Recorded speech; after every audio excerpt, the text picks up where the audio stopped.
to have the bollocks. Do you really want to go toe to toe with me on that? You've completely, like, what are we doing here? Levy isn't going anywhere. It's all down to timing, isn't it?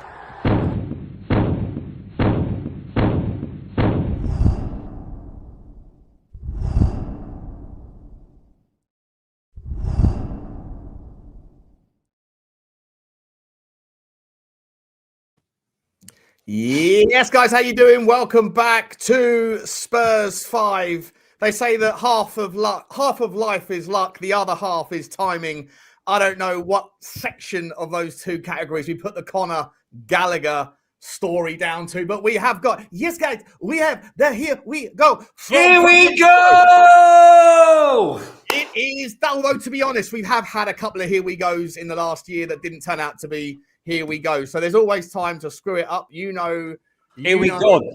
As we all do, what is going on. Big up to Sava for the raid, who's just finished his show. Appreciate you, Sava. Massive news. And there might be more to come. Lots of other stories we're going to get into. This show has taken a different turn because about an hour ago, I was looking forward to a promised mudding from Stell. He promised me he was going to mud me all night tonight, and I don't know whether or not he's going to have the opportunity to at least try. He said he's giving the thumbs up. He is. All right, guys, listen, we're going to get into it. You know the rules. Smash the like button.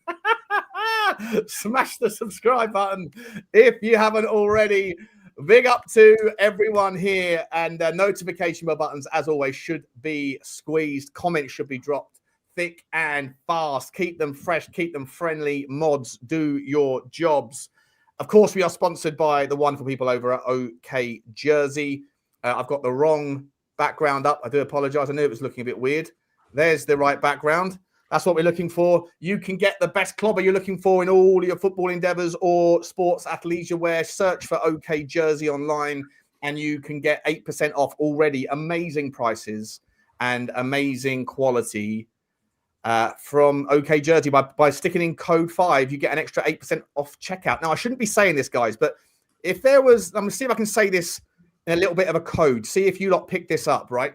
If there were 1,901 reasons why you might have been frustrated with your inability to access a certain bit of clobber recently, then you might be able to find it in a certain place. I say no names, I tell you no lies, but keep a lookout in certain areas and you might be able to get yourself one like you couldn't get more recently. 1,901 reasons to be cheerful. Thank you to them. Thank you to you lot for checking in with us.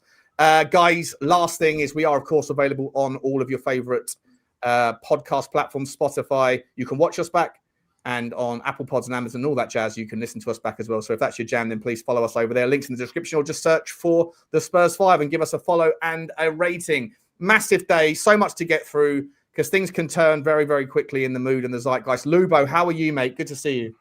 Yeah, good evening all, everybody. Good news. First bit of good news we've had for some time, isn't it? If it comes off, let's see him sign let's see him sign on the dotted line. Let's see it be announced on the club website. Then I'll start to get excited. But if it comes off, then here's a massive, massive improvement on for our midfield. Midfield. It may not be the Modric Dembele that we're desperately needing, but you can play Gallagher in the 10 like he played at Palace. Push Xavi across over to the left, or play them as 2 10s. It gives us a lot more options. It gives us energy. You can get around the pitch, and it's a massive upgrade on all of them. Gray, Bergvall, Sarr, Bentancur, Basuma. Massive upgrade on all of them. So for me, that's really good news. Great, mate. Great to see you. All I wanted was, are you okay? We were going to get back into the Conor Gallagher thing, but as you started the Conor Gallagher thing, we're going to do this all in one lump sum here. Johnny, great to see you. How are you? And what do you make of the Conor Gallagher deal? We haven't even really announced the Conor Gallagher deal. I feel like I'm very happy, but I'm a bit muddied. I've got to be honest with you because, listen, I've been talking about this Conor Gallagher to Spurs for 18 months, saying, Ange Postecoglou's first signing wanted to be Conor Gallagher, wouldn't come. Then the second year, we tried to get Conor Gallagher, wouldn't come. Gone to Atletico. He's coming back. I'm not sure what they've said to him this time. that's made the difference. I know that Aston Villa was sailing very close to the wind for UEFA, FFP and PSR. So they were always going to struggle with the sort of fee that they wanted, which is why they were looking for a loan and to do the deal for next year. We offered, or allegedly, according to reports here, we offered 10 million euros more than Aston Villa did. Oh, that's exactly what Daniel would have done. That's exactly what Daniel would have done, right? Look, I don't mind it because I think that they wouldn't have known what Aston Villa offered, and so it's just one of those we have to get this one done. We have to win this battle. We can't lose to Aston Villa. Shit or one bust. thing to lose out to Manchester City, but it's another thing to lose out to Villa. Listen, it's shit or bust. Look, I was a huge fan of him when he went to Crystal Palace, when he played behind the front two with Zaha. And had Eze and Elise in that team. But he was very effective, scoring goals, played much further forward. And then under Pochettino, so if he does come back, he was Pochettino's captain. He made him captain, but a deep lying 6 almost sat in front of the back 4. His work rate is exactly what Thomas Frank, whether you like Thomas Frank or not, Thomas Frank wants energy and effort, relentless effort. And that's what you get with Conor Gallagher. I think every manager likes that. That's why Pochettino, as I said, made him his captain. So for me, I'm very happy with it. I just don't want it to turn into like one of those Basuma signings when I saw him play for Lille, played very far forward. And he was fantastic. Then he went to Brighton, played very defensive, and I thought we might get a hybrid of those two. So it'd be interesting to see what version of Conor Gallagher we get. But one thing's for sure, I think it's 27, 28 games he played for Atletico Madrid this season.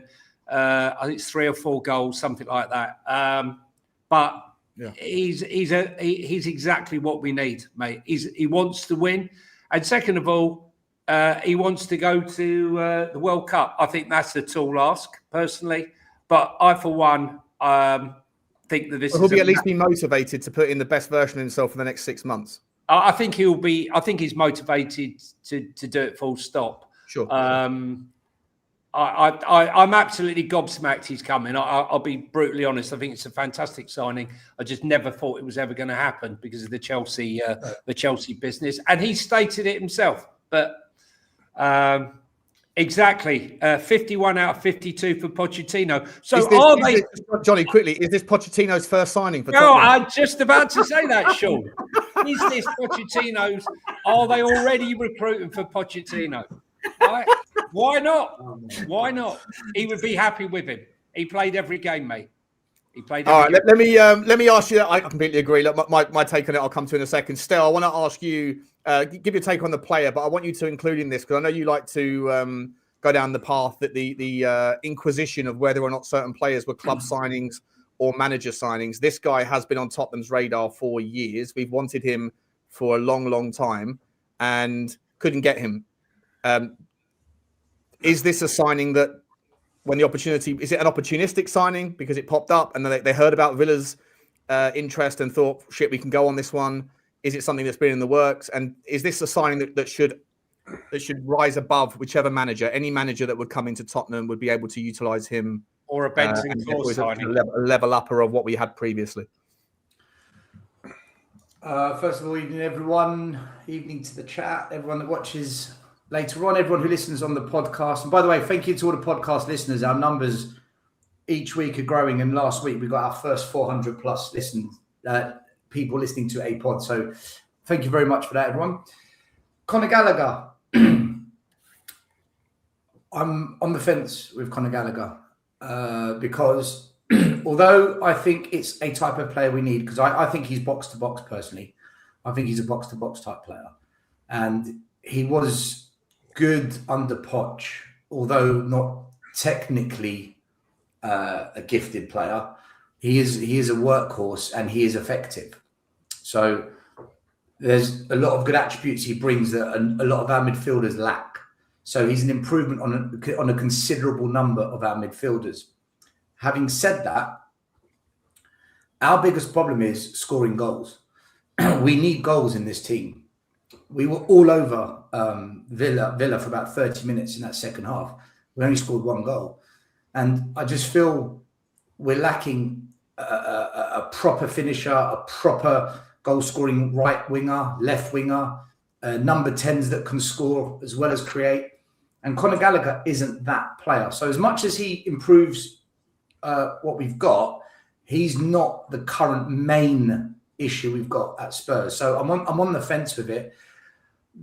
I think it's a player that I need to wait and see how it works for us before I say, guys, really happy, really buzzing. I'm not slamming it because I've just said he brings attributes that a lot of our midfield lack, and they're attributes we desperately need. For me, I would rather we signed a Colomani because Colomani, what am I talking about? Maniconi, Jesus fucking. You heard that? You heard that, guys?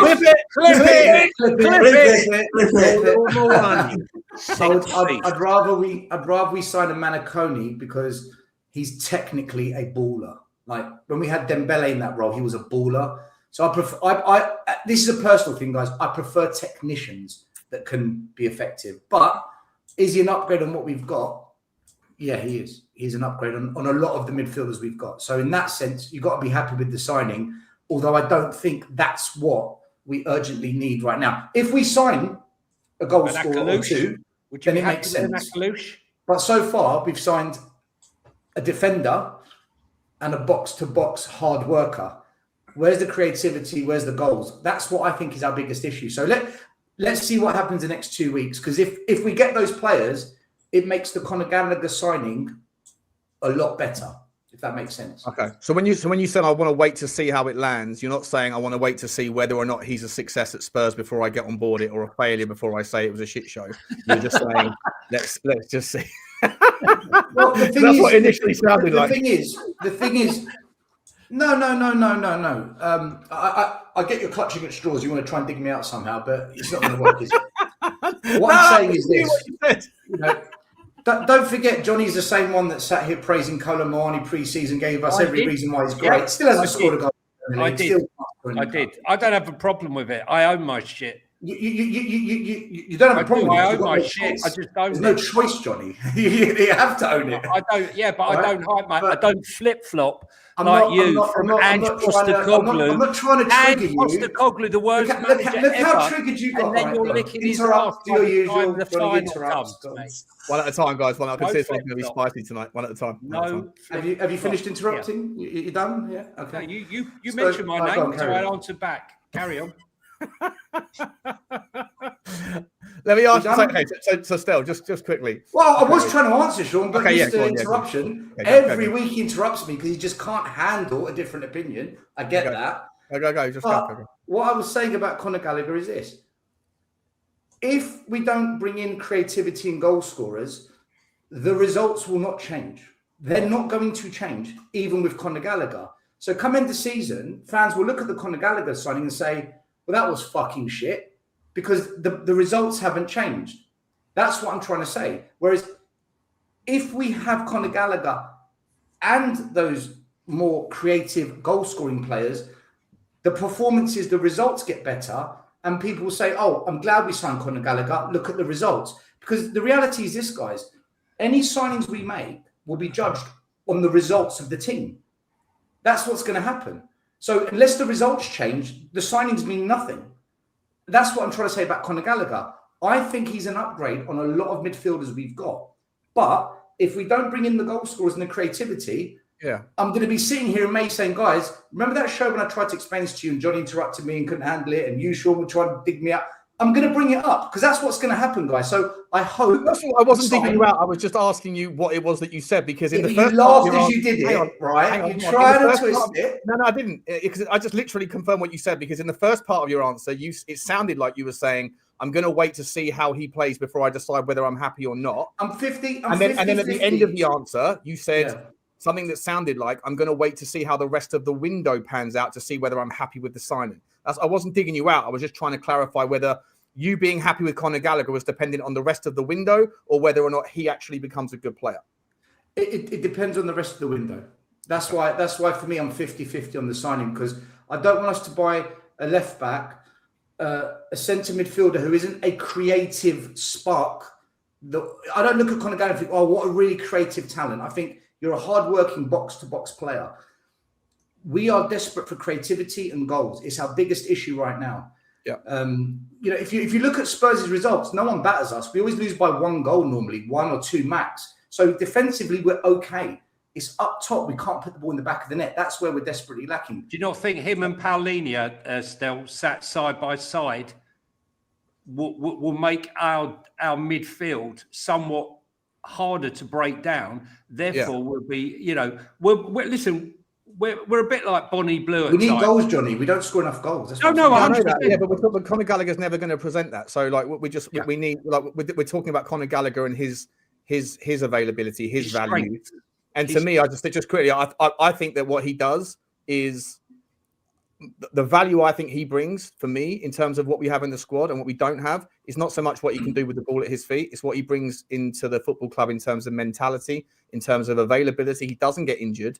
He is a leader. He's a champion. He is a workhorse, but he has a brilliant professionalism. I think players like Bergvall will learn so much off of him by the way to conduct himself. Bergvall's like an unfiltered, loose, like headless chicken version of Conor Gallagher, but Conor Gallagher can kind of dial it in, filter and fine tune it, and pick when to do the kind of create the work, the hard work, the things that he does, and get the additional value, and that comes from experience and his mindset. And I think Bergvall will be such a benefit, will benefit so much from him. But in terms of on the ball, I don't think he's the profile of midfielder personally that was the priority. I think a midfielder was a priority, but I think the profile of midfielder that we need is obviously a ball-playing passer who's just got consummate ease, can dictate the tempo of the game. And then you put him, that person, whoever that might be, a Stiller, a Locatelli, we've spoken about these names forever. You put someone like him next to a Conor Gallagher or next to a Paulinho, and you kind of rotate those three, and then you throw in the minutes for Pape Sarr and Bergvall here and there. But that would be the combination that you need. I don't think we've solved our midfield style crisis with Conor Gallagher. I think we've elevated what we already have and made it much more compact. What we've done with Conor Gallagher is this, okay? We've basically got a player that actually wants to come to the club, because a lot of the players we've wanted in the past 3-4 months don't want to come, right? He wants to come. So we've got a player that can come to the club. Can we do better, and is there better? Yes, there is. But we're not in a position to dictate that. We have to accept if a player's better than what we've got and they want to come, we kind of have to say yes, because that's where the club is at. The best thing about Conor Gallagher is the fact that Archie Gray can now go back on the bench. I don't have to watch him play in midfield and argue about him every week. So, Lubo, over to you. Can I just say, before you go to Lubo, that I think you asked before whether this was an opportunity signing, and I actually think it is an opportunity signing. I think it's because purely and simply that Bentancur is out for the rest of the season, more or less, that we needed to fill that position ASAP. And I think when I say an opportunity, the opportunity arose to sign him. So I agree with Stel and what you say, Sean, that it doesn't arrest our situation because we're still going to have a player. But I think he's a definite upgrade on what we've got. And he's a leader, We saw him as captain of Chelsea, It wasn't an also-ran. So for Pochettino to think that he's the guy to lead that team, because we need some leaders on that pitch right now. And for me, Paulinho is the true leader on that pitch in the last 3 or 4 games. And if we can bring another one with the winning mentality into a team which has got a bit of a loser's mentality at the moment, I'm only too happy for him to be on board. Sorry, Lubo, go on. And you know what? If this is the start of several good players coming into the club, then players like Romero and Van der Ven are going to look around, look in the dressing room, see these players coming in and think to themselves, you know what, these guys are serious. And, I've been listening to a lot of the podcasts over the last few days, particularly since the protest was announced. A lot of people, a lot of chat about, was it Levy, was it ENIC?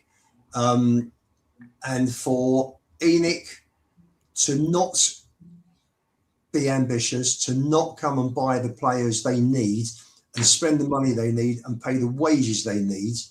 That was in effect them just admitting, well, you know, we were pulling the strings. It was us and Levy. It wasn't just Levy's fault, although we've thrown him under the bus. So they had to also, after Vinay's videos, after turning down 2 or 3 offers of, serious offers of intent to buy the club, Lewis is coming out and saying we want more success. They have to come through and start bringing in players now. Otherwise, it's all bullshit. And I said on this show a few months ago, for me, I knew what Levy was. He never made any pretense about what he was there for. But if these guys open their mouth and say we want success and then they don't come through, then for me that's worse. And I will be at the front of the protest anyway with Sean and Billy T on Saturday at the Lane, because these guys have got to put their money where their mouth is now, and they've got to start behaving like owners of a big club. Because nobody's, for me, I actually think I go back to when Venables left in '93, and I don't think, apart from maybe Klinsmann coming, I don't think we behaved like a big club since then. It's about time we do, because this is a massive club. Everything the club does, every bit of news is massive. You can see it's massive. Yeah. You look at the attendance when we're at Wembley, everything is big. 220,000 turned out at less than 48 hours notice for the parade in May. This is a massive club. We're not elite. Yeah, we're a big club. Just quickly, Lou, on that. I won't be at the front of the Change for Tottenham protest. I think it would be pretty shameless of me to get on board Change for Tottenham and then rock up at the front and centre. You go through. I'll be somewhere in the middle, keeping my head down. Is it going to be backdoor Butler? Hey, backdoor Butler. Everybody know where you let everyone know where you stand, Sean. You're there, mates. I stand against the shameless PR spin of the majority owners. I can't stand it. I think that's horrendous. But Is it a good swap? Is it a good swap? Finance-wise, we got rid of the show pony Johnson for 35 million, and we bought in Conor Gallagher. I know they're different positions, but I think, when you balance it up, we've definitely got an upgrade. So they've still got 150 to spend, haven't they? Basically. Yeah, I think more are coming. Yeah. I'd like a bit of Akalouche. Yeah. Now that's a player I can get really excited about. Yeah. I don't know where you put Akalouche in there, though. Not just because of... You can't have too many. Look at Arsenal. No one complains about Arsenal having too many midfielders, too many wingers, too many defenders. Yeah, but at Tottenham Hotspur, you have Radu Dragusin, who's been injured for 10 months. He comes back for 2 weeks and wants to leave because he hasn't been given first team minutes. Yeah, well, sit in line, mate. Get in line. On that note, by the way, that's down to the manager managing the rotation. Like if you look at Arsenal this year, all their players are getting game time. All their players are getting minutes, so it's quite a content camp. Yeah, I think with Spurs is we don't rotate in the right places enough. Also, I think it helps when you're doing well in competitions because you've got more games to play, which means you can play more players. Whereas we're out the Carabao Cup, out the FA Cup. Now game time's completely limited. We're probably going to go out the Champions League in the next 2 months. So, it's hard. It's hard. The next 2 months for sure. Yeah, we're not going to make it to the quarterfinals, I wouldn't imagine. But I don't think so. And just I saw some Arsenal fan that popped in to say hello, just to say something wrong. He said, "Why are you signing players that can't even play for you in the Champions League?" There is a new rule whereby if you do sign a player in the January window that was playing in the previous team's Champions League squad, they can sign and play in your current Champions League squad. So we will be able to slot him in, assuming that he obviously makes the squad, which I'd be very surprised if he didn't. So we're all pretty, we're all okay, we're all happy with it, but Stel is leaning towards, I'm not going to jump on board the positive train until I see what else we do. But the other two of you guys are very much on board it. Do we all also agree though, just quickly, that in terms of the ideal centre mid that we're looking for to kind of offer us some variety in our profile, he's not quite the player? Can I say, are we to assume that with Bentancur out for the rest of the season, Kulu seriously struggling, and Maddison likely not to be back, that this is a view for not just this season, but moving forward and we'll have others? Or do you think that Maddison and Kulu... How long is his contract, Johnny? What's the contract length? Well, we don't know. We don't know yet. But or is the board thinking that very much so that Kulu and Maddison, despite the seriousness of their injuries, will be coming back and play an integral part of our season next season? Because I'm not positive that that's going to be the case. Johnny, I think it's a massive question mark. You know, So we're hearing that Kulusevski's injury is complicated. I think did his kneecap come off or something? I mean, it was a nasty injury. Came off in the bath. And you know what I mean? It sort of broke away, didn't it? It's split away. And for me, it's will he come back and be the same player? It's a question mark. Maddison's got an ACL. Bentancur had an ACL, came back, never the same player, unfortunately. So, and Maddison's coming up 29, 30 now. It's, you know, we need to sell Maddison, Lubo. We need to sell him. I said it when he got the injury. I said it's time to sell him. And people said, you know, you shouldn't say stuff like that. You know, why are you talking about? I said, guys, the best thing you can offer as a player is to actually turn up in the first place. I love Maddison. I think he's a cracking football player, but unfortunately, at Leicester and at Spurs, he is a sick note. We can't have players like that at Spurs. Unfortunately, I don't want him to leave. But if you want to build a squad, it doesn't make sense, you know. It doesn't. He's just what are we gonna get? 3-4 months out of Maddison a year at best, if we're lucky, maybe 5. Yeah, but if we fill the squad with better talent and then you can put him into the rotation, you don't need to use him as much as you do, and then you have hungry players. I don't think selling him right now is I don't think selling anybody in our squad right now is a priority. I think we need to fill some squad spots and then we can worry about shipping out what we don't want. And Gallagher, for me, Maddison isn't anywhere near the top of the list of players that we want to sell. You've got to get rid of someone from the squad to make space, right? For what? For the Champions League? No, for when you've got a squad. Oh, okay, yeah, that's fine. Yeah, but we got a homegrown, guys. It's a homegrown quota which we didn't fill up. All right, then sign a homegrown player that's good. That's what we just did with Conor Gallagher. We just did that. So but he's not. Yeah, but he's a different player to Maddison. Maddison's an attacking mid. Gallagher's not. Yeah, correct. But you got Xavi Simons, hopefully, that's going to fill the void. That's right. So imagine we had a Maddison that could give us 7 to 8 months a year. Wouldn't you rather that than having a player in the squad that gives you 4 months a year? That's what I'm saying. If you have Decky, Xavi, and Maddison, and if it, like Akliouche is fine, I like Akliouche because he can play off the right wing. Decky can play off the right wing in this sort of system as well. You have your options. I still think we obviously clearly need 2 more wingers right now, 100%. Yeah, I know you guys are going to roll your eyes, but I believe that Matthias Tell is still going to become a very good player. 100%. I'm not saying get rid of Maddison now. I'm saying get rid of him in the summer, not now. Yeah. We're not going to sell him now. He's injured. No one's going to sign an injured player. But in the summer, when hopefully there's a bit more of an overhaul, I would move Maddison on, guys. I think I'll wait and see.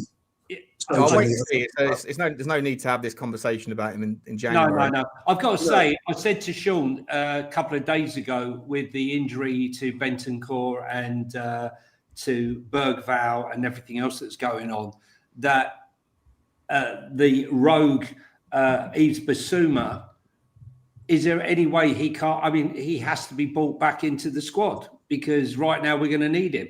Now with the signing of Conor Gallagher, has that been sidelined again, or do you see a way that with all these injuries we would have to bring Bissouma back into the fold until the injury crisis is cleared up?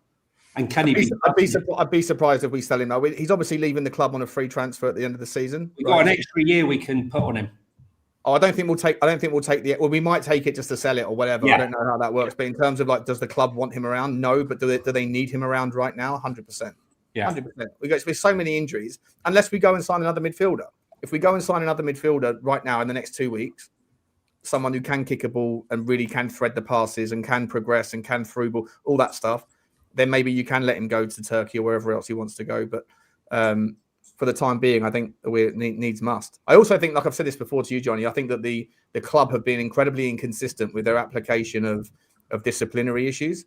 Like they disciplined him, but they didn't discipline Jed Spence for throwing his shirt on the ground and for disobeying in 2 separate occasions and for disobeying the order of Thomas Frank to applaud the fans. Mickey van der Ven got away with one. Romero's got away with twice calling out the board. I know we're going to be talking about that in a little while, but I just think that all of those different issues, Thomas Frank was asked about them and asked if there'd be any consequences for their actions, and the answer was no.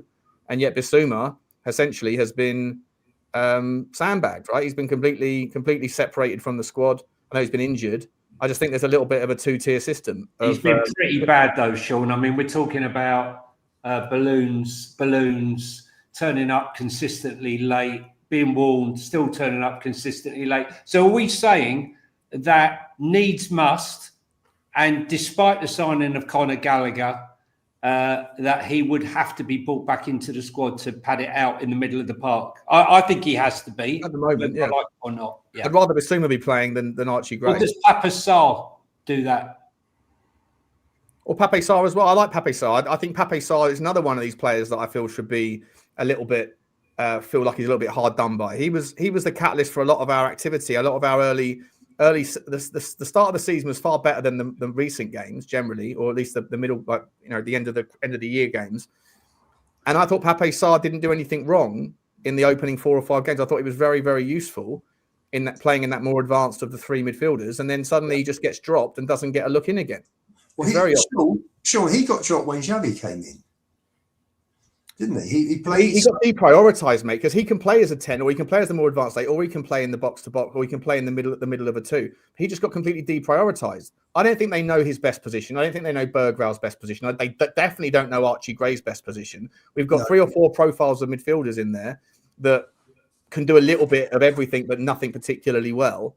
And I don't think there's any discernible gap between Pape Sarr or anybody else. I think Pape Sarr's performances this season have been far superior to Archie Gray's. I know Archie Gray's coming into the team now because of injuries and because Pape Sarr was on AFCON.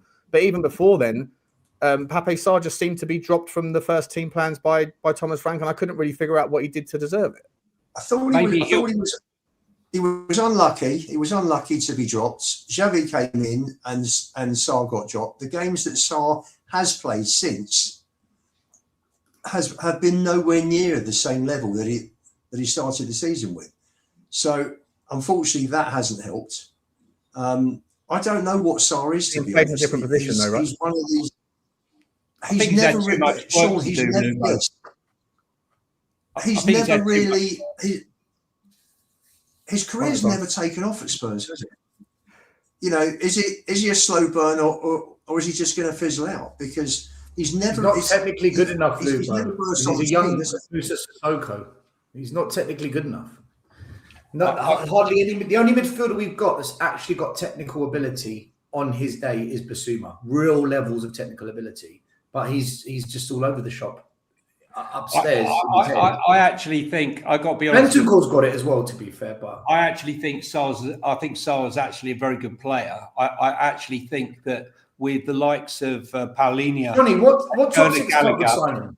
Pardon? What top six club would sign Pape Sarr? Do you think? No, but he's still, in my mind, he's still in development, right? I don't believe he's the finished article as yet. But what I was about to say was, I think that with Conor Gallagher and Paulinho in there, he would be having to do less of the backtracking work that he's had to do. He's had to cover way too much space at times under the Thomas Frank system at times. I think maybe this will afford him to play a little bit further forward, like we saw him in a couple of the games where he did do well at the beginning of the season. But I wasn't making the argument that Pape Sarr should be a first team starter. I'm just saying I don't really understand why it was that he got suddenly depecked in the order. It just felt like other players just suddenly got elevated ahead of him, and I didn't really understand why. Because Bentancur's put in a load of stinkers this year. He's had some good games. He's had some shockers. Bergwall's had some good moments. Personal issues? Who knows? We didn't know that Destiny got held up at gunpoint in the high street by his agent with a real gun. Yeah. We don't know what goes on sometimes, and we just presume it's to do with he's just not playing good football, but outside influences. So maybe Destiny, the version we see of Destiny when he comes back, will be far better than the one we saw where we had no idea what was going on behind the scenes, and maybe the same will be said for Pape Sarr. Johnny, do you know my issue? I don't think Pape Sarr is crap. Yeah. I think he brings a lot of energy to the table, but do you know, I think a lot of this comes down to what you want to see as a fan, okay? When I watched us against Villa in the last game, the number of times they just linked up 1-2 touch football in that midfield and got into us, I thought they were looking for this particular type of movement and pass. And I thought only technical players can do this. If you're not a technician, you're not going to pull this off. That's not Pape Sarr. That's not Paulinho. That's not Conor Gallagher. He's better than them, but he's not that player. That's not... see, Archie Gray does have it in him, but he just goes missing in games. We need players that have got that technical ability. You know, we had it when we had Ericssons and Modric's and Dembele's and Dele Alli's. They had that technical ability. For me, we lack technique more than anything else in midfield. We just don't have. We lack technicians. You know, so that's why Sissoko for me was never going to be part of a successful team at Spurs, because he's not technically good. He's big, he's powerful, he's a bully, he can run with it. Do you know what though, Stel? In today's game, which is all about bigger, stronger, faster, Sissoko would be a player that would probably be in high demand if he was still playing football. If he was hit that player then. Now, in just the way that the game is, I could easily see him playing in a top Premier, or not a top, never a top league, but like a sort of a mid-table team. I could see him very much being a useful tool to have, because the game has just become less about technique, less about flicks and tricks, and more about no, Sean. Technique is the ability to control a football. That's all it is. Can you control the ball, left and right side of the body, not feet, of the body? If you can do that, you've got technique. We've got too many players that lack technique. The ball's like a hot potato, or they miscontrol it, or they overhit it, they underpass it. The first touch is ball bad, they need the second touch to recover, by then they've been shut down. Passing a ball is technical ability. We've got a lot of players that lack technical ability. You can coach it. No, I definitely agree with that. The point I was just making was, though, I think that the game has moved to, like, if we were sitting there looking at certain players that we used to have, like a Sissoko is a good example, as someone who was just a big lump of a guy, strong in the tackle, but lacked a little bit of that kind of finesse as a footballer. I'm trying, whatever the adjective you want to use it, I'm sure everyone knows what I'm saying. Then I think that those sorts of players are more valuable today than they were when he played. You know, I mean, Harry Redknapp started the trend, by the way, when he was at Pompey. He just wanted everyone. He wanted everyone in his team to be athletes, didn't he? But it was a little bit before his time. These days, it's basically what most teams go down. Anyway, listen. So we're good. That sort of section, I guess we'll call that the section of what does a Gallagher signing mean for the rest of the current midfield. Let's talk a little bit about the next segment. Again, following on the trend here, what does Gallagher do to a certain other topic? And I guess the next topic we have to discuss, we're sort of reverse engineering this playlist tonight. We'll come to the game against Villa in a minute, but the protests. I think I saw Phil P put a comment in a minute ago saying every time that they announce a protest, Tottenham suddenly sign a player. Exactly the same thing with Xavi Simons in the summer. And I don't know if it's causation or correlation or whatever else, but does this sort of signing put a bit of a dampener on what might have been a very well attended protest, or do you think it's just it's a bit of a nothing? Monday, Sean. It's Monday, Sean. I think the thing is, if there's rumours of an Akalouche or a Diamonde or someone to get the juices flowing, it could hit the protest pretty hard. I'll be honest. One swallow, as I always say, doesn't make a summer. As Mel says in the chat, I think we should announce the protest every week, and then maybe they'll sign a top signing. Look, Stel was absolutely spot on. He's a good signing in isolation, but that's all it is in isolation. We need a major overhaul. Give me a right winger, give me a left winger, give me a striker. I'll start salivating right now. I'm happy. In the ocean right now. It's a good start, but nothing yet. Yeah. A little bit of foreplay, Johnny. A little bit of foreplay. Yeah, a little tickle. A rub of the inner thigh. This has got to be a massive protest. Seriously, we need so many players. We're so far behind the top clubs. that for me, one player doesn't mean that you drop the protest. You got to work from strength. I'm not saying drop it. I'm just saying, would you think it might dampen some people's frustration and therefore their likelihood to really go full board on Saturday? Yes. Well, Yes. It's going to dampen it, yes. To anyone who's on here watching now, who's wavering, all I will say to you is, do you think one player turns around this team? How many players do you think we need? And in fact, let me just quickly ask. Sorry, Lib, I'll come back to you in 2 seconds. I'd like to engage with the chat. Chat, just for those people, there's 2,000 people here, by the way. Unbelievable numbers. Don't forget to smash the like. Don't forget to smash the subscribe. I'll be putting all the links in. In the chat for everyone's channels and that in a minute. Can I just ask you guys one thing? For those of you that are attending the game on Saturday, for those of you that aren't, please don't sort of infiltrate this particular 1s and 0 game, just because I'd like to see what those people are doing. The people that are going to the game, can you hit a 1 if you intend to access the protest, to support the protest, and hit a 0 if you're not on board? I just want to get a quick sample size of the people here that are going to the game and then seeing what their motivations are. Sorry, Lubo, carry on, my man. Yeah, no, listen, we are miles off at the moment. I think all of us have seen this season, last season, literally, I mean, the last, what have we had? 87 games, and we've lost 42 of them in the league since the beginning of November 2023. So we are miles off the top clubs.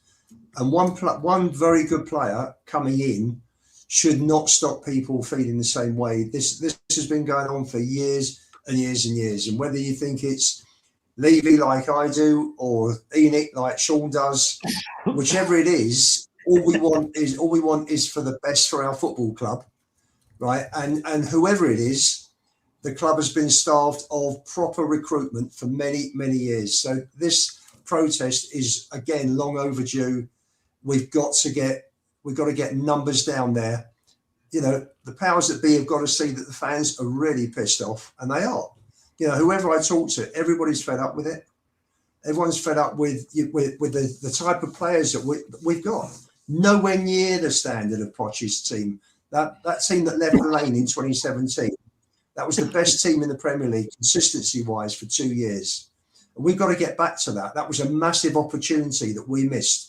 While other clubs are in transition, sorting out their teams, we could have gone on. If we'd have bought top players then, this team could have gone on and won major trophies for the next few years, and Kane would never have left.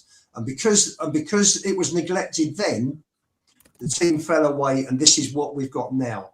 So everybody's got to get down there, get protesting, let their voices be heard.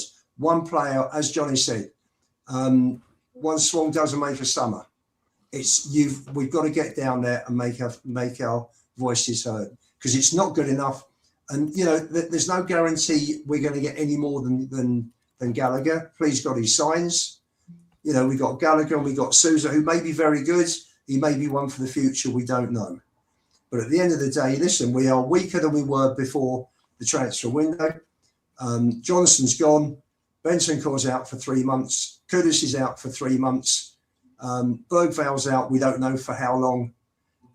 This is a weaker squad than we started. They have got to pull their fingers out, and they've got to. Ricky's out for 3 months, 2 to 3 months. They've got to. The owners have got to come through, and they've got to start showing that they mean business. If they don't mean business, then pack your bags, guys. Sell the club, and give it and sell it to someone who wants success for this club. They need to sell it already, Lubo. See, this is why the protests don't work. We're giving them leeway. You can't go to the protest. So, all right, my view. I'm not telling you what to do. My view. You can't go to the protests and then say, "Show us more." You're going to the protest because you want this lot gone.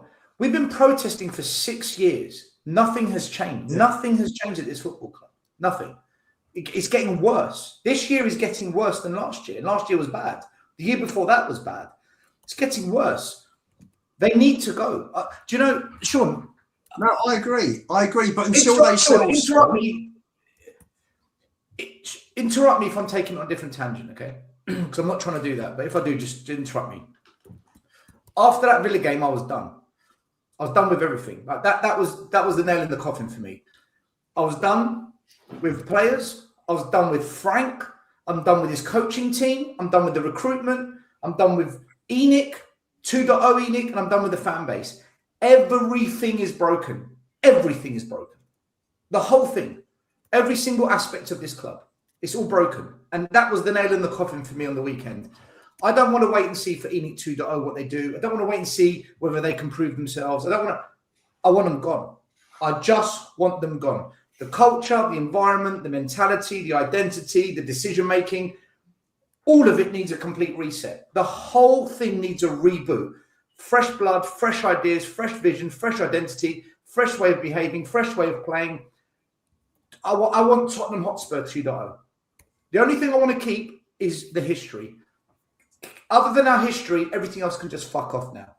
I want it all gone. Honestly, I will be at the protest demanding they go. That's why I'm there. Not please change, please do better in the window, please buy. No, get out of the club. Get out of Tottenham Hotspur.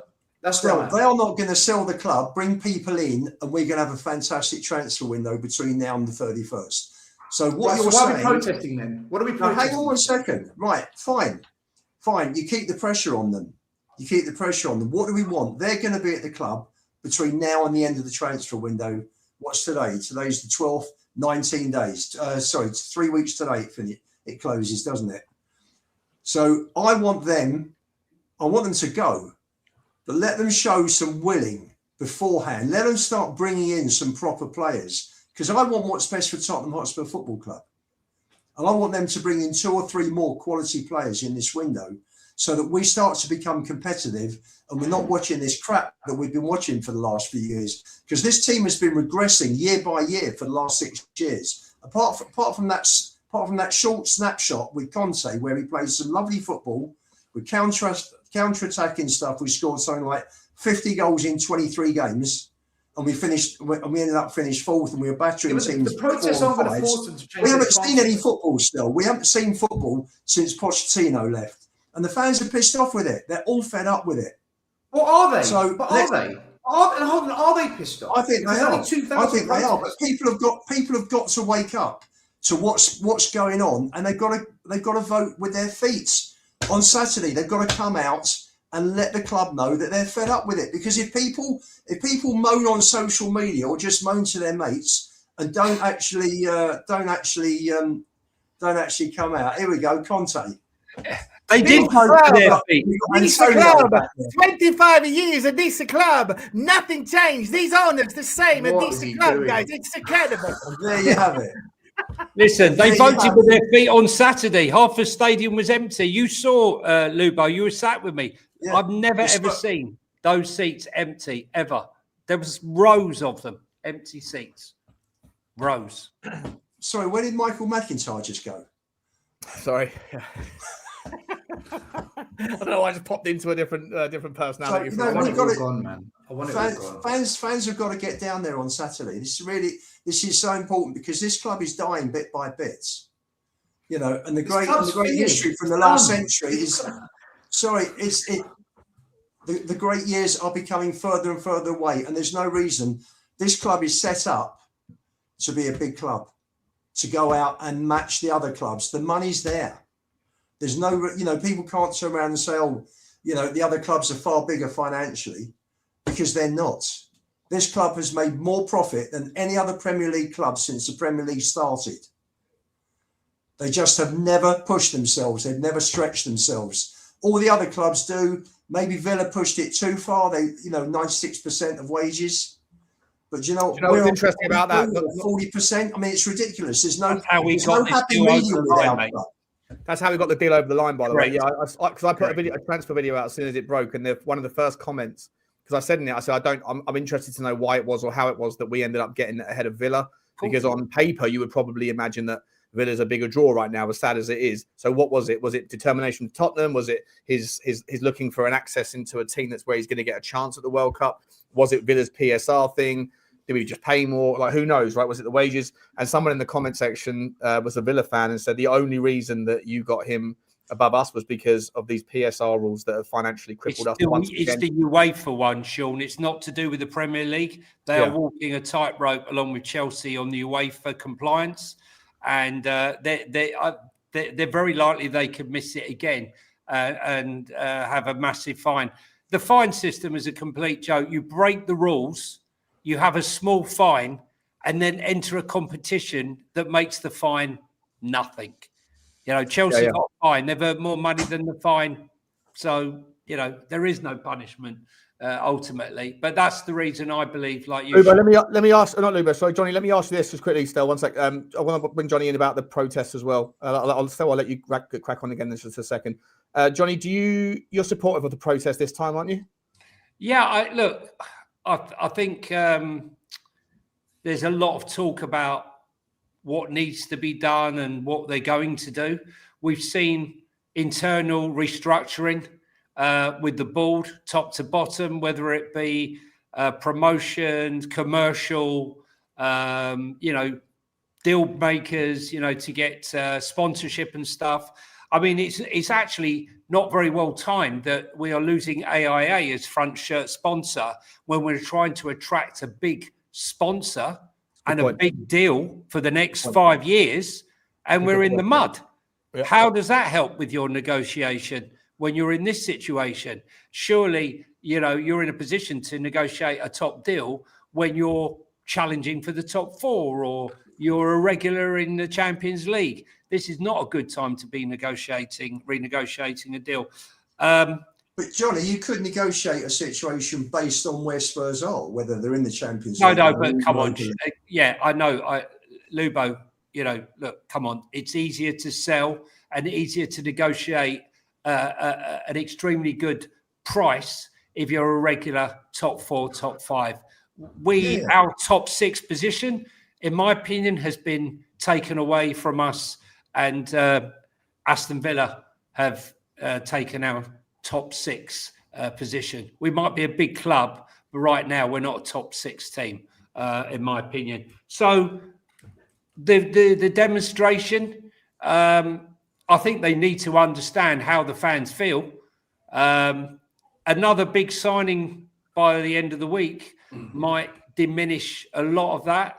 I think the biggest problem where we haven't seen change is we were promised liaison from Vinay. I thought we'd have much more interaction between someone like Vinay and the fan base.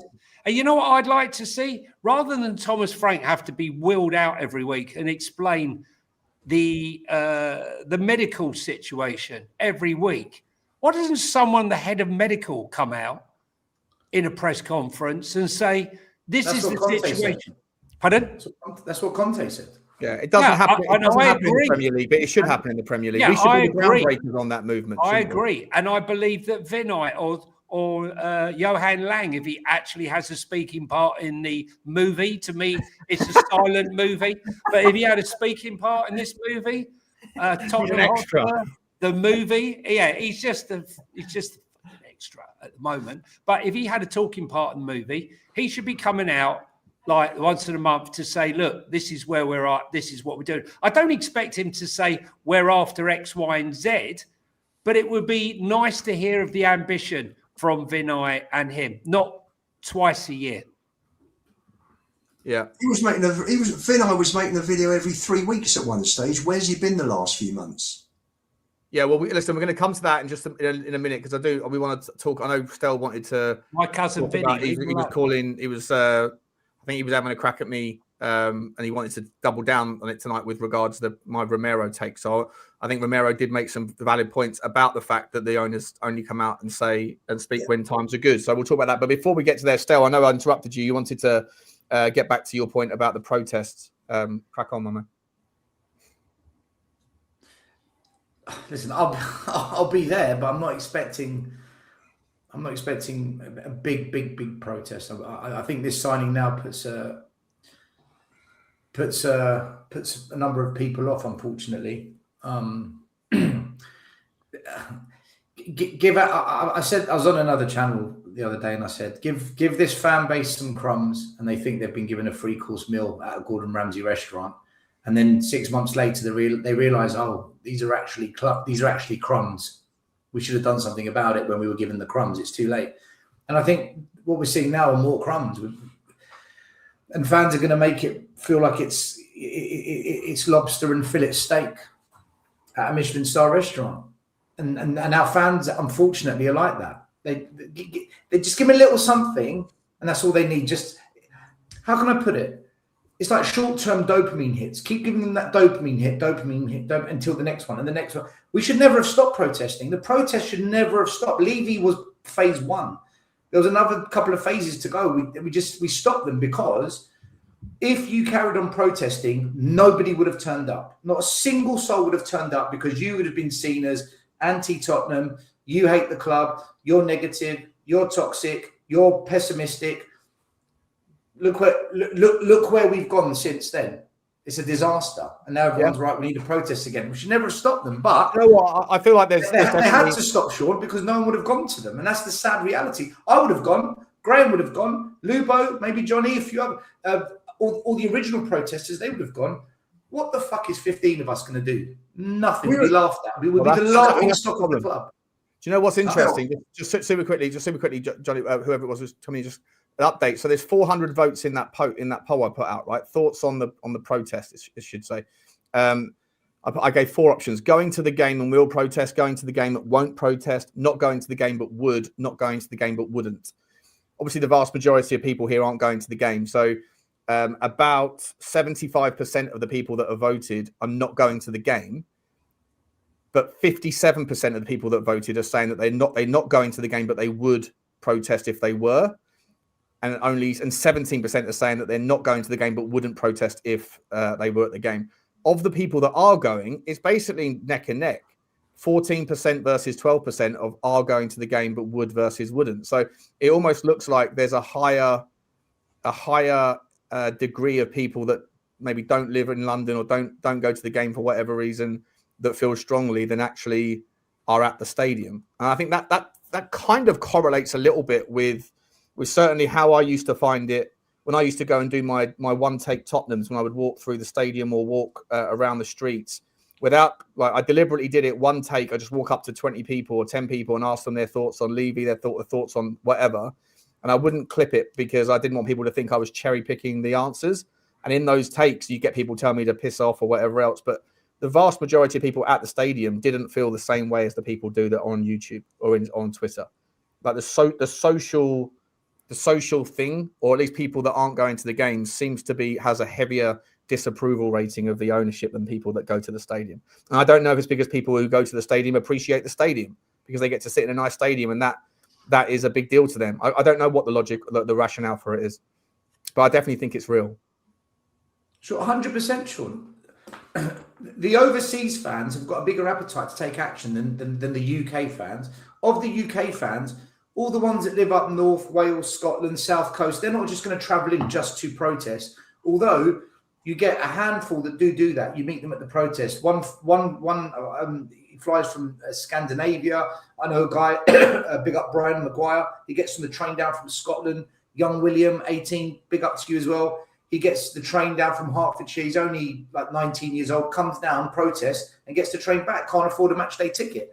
So you do get a tiny few that do, but the majority aren't going to do that. And I understand that.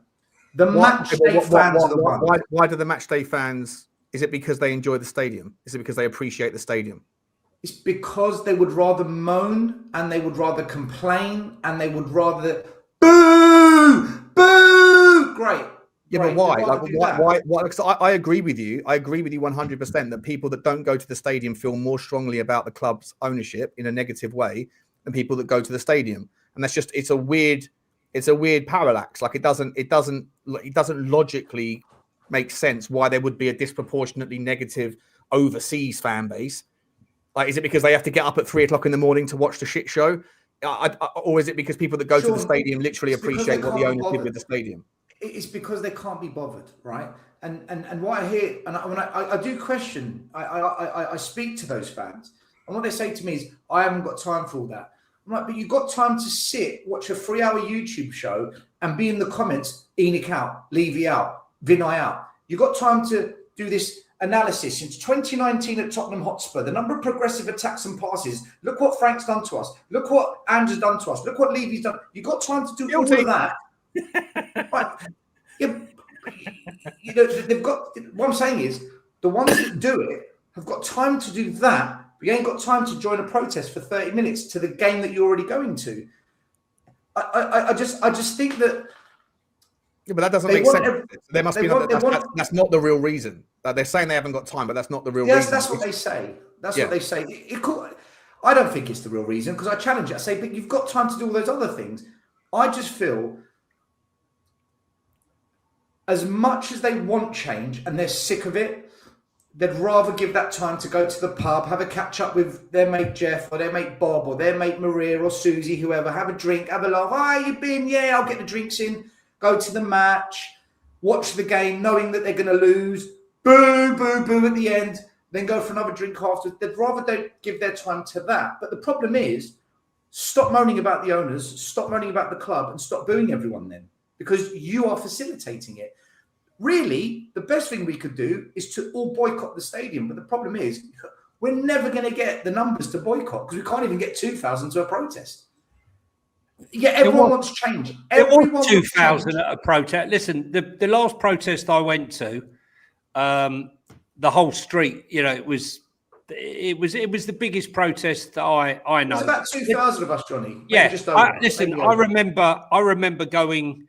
I remember turning up very early doors of my sort of YouTube space stuff career, whatever you want to call it. And I turned up at the ground, and I think I saw you, Brian Daigle, and about 8 others. And that was the first time I turned up, and I was a bit blown away because, like you say, I saw all these people, and Graham, I saw all these people like talking about it, and I just couldn't believe when I turned up that none of them were there. None of them were there. It was a damp squib, to put it mildly, and it definitely grew with Change for Tottenham and some of the work that they were doing, working on the stuff that you and Daigle and others had started. But I'm not sure how big the appetite will ever be for that. If I'm honest, I mean, I was looking at the Manchester United demonstration last night as they were coming off the pitch. It was pretty poor. It was pretty pathetic. It was like a bit of a damn squib, really. And the reaction at the end of the game, it was stunned silence. There was no booing like there's been at Spurs. It was just stunned silence. No one sort of did anything. And that's a huge club that has fallen on hard times. And let's be honest, they've even broke Ange Postecoglou's record and only going to play 40 games in a season. And no one else can ever play fewer games than them. That is brilliant. Never. Not only they're not in Europe, but they went out to Grimsby in the first round and Brighton. It's unbelievable. A club, that great club, and they are a great club, a huge club, should be that. And if they can't raise thousands to protest, Stel, where does that leave a club like Spurs? I don't know. I just think for me, right, I think that the people that are online, I think someone said it, I left it up in the comment, the most vociferous fans are always online. Right? If you care that much, that you've got. So I think it's necessarily about time. I think it's about how much time you have and how much free time do you have and what do you do with it. I think a lot of people that we see the names every day, us lot on the various channels and Twitter and everything else, they obviously spend a lot of time listening to, a lot of the time it's repetitive, but Tottenham Hotspur opinions because it's such a massive part of their life. I think the percentage of people that go to the stadium, I'm sure a lot of them don't spend that much time looking on the Spurs Five or any of the other channels because they've got their lives, they've got their work, they've got their travel, they've got their families, they've got whatever other pressures and priorities they have. So maybe they're just not as aware of the vociferous negativity around the football club as much as we are, and also they don't have they're just not that they love their football club, but it's somewhat like within the priorities of their life. It's not right here. It's somewhere here. So are they going to spend time protesting? Probably not. Sean, you make a great point, right? How important is it in their life when you compare it to the other things they've got to consider in their daily life? Spot on. However, they're the same fans on a match day And I'm only talking about the match day fans. So people in the chat saying still this, still that. I'm talking about the ones in the stadium, guys. Like, listen to what I say. Don't expect you to travel down, pay for a hotel, pay for flights to come and protest. I clearly said not the overseas fans or the fans around the country. The 60-odd thousand that go to the matches, the 3,000 that go to the away games, those fans.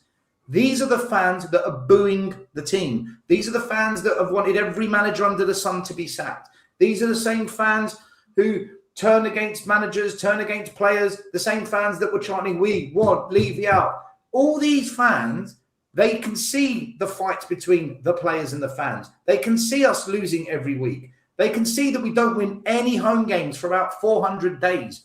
They see all this. They are fully aware of the problems at the club. And deep down, everyone knows it starts at the top. They all know it deep down. Everyone knows it. So they have a choice. Do you want to do something about it? Or do you want to continually accept that you are paying to go and watch failure? We all watch failure. Every fucking year we're watching it fall apart. With the exception of the Europa Cup, which was the highlight of the last 2 decades. That's what we're accepting. So this is the bit I don't get, Sean.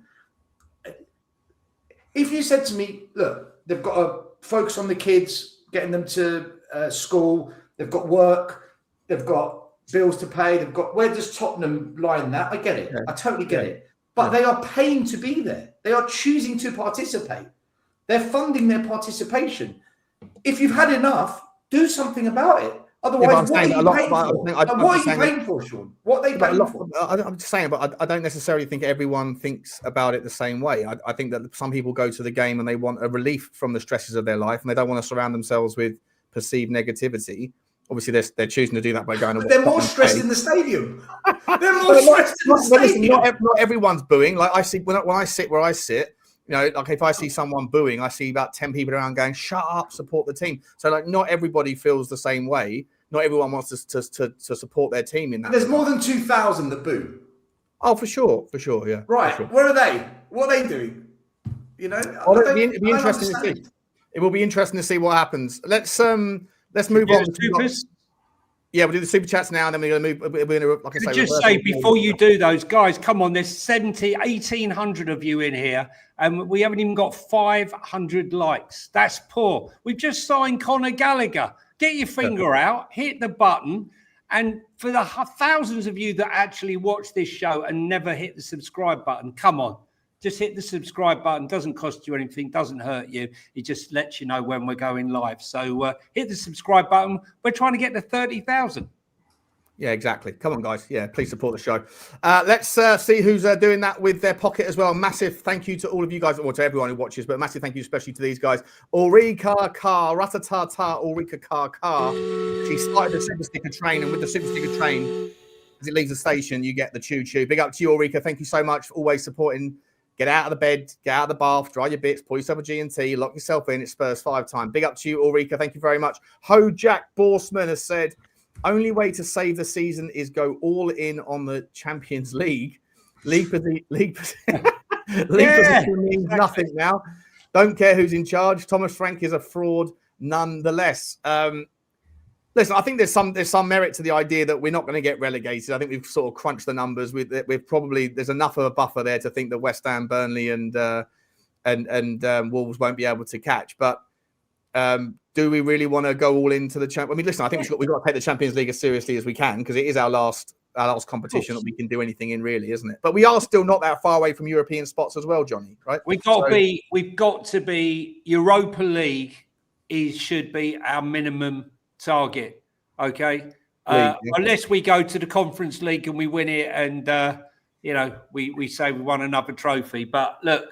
For me, a minimum. I would take the Conference League all day long right now. Yeah, great. I mean, right now, I'd love to get the Europa League and a bash.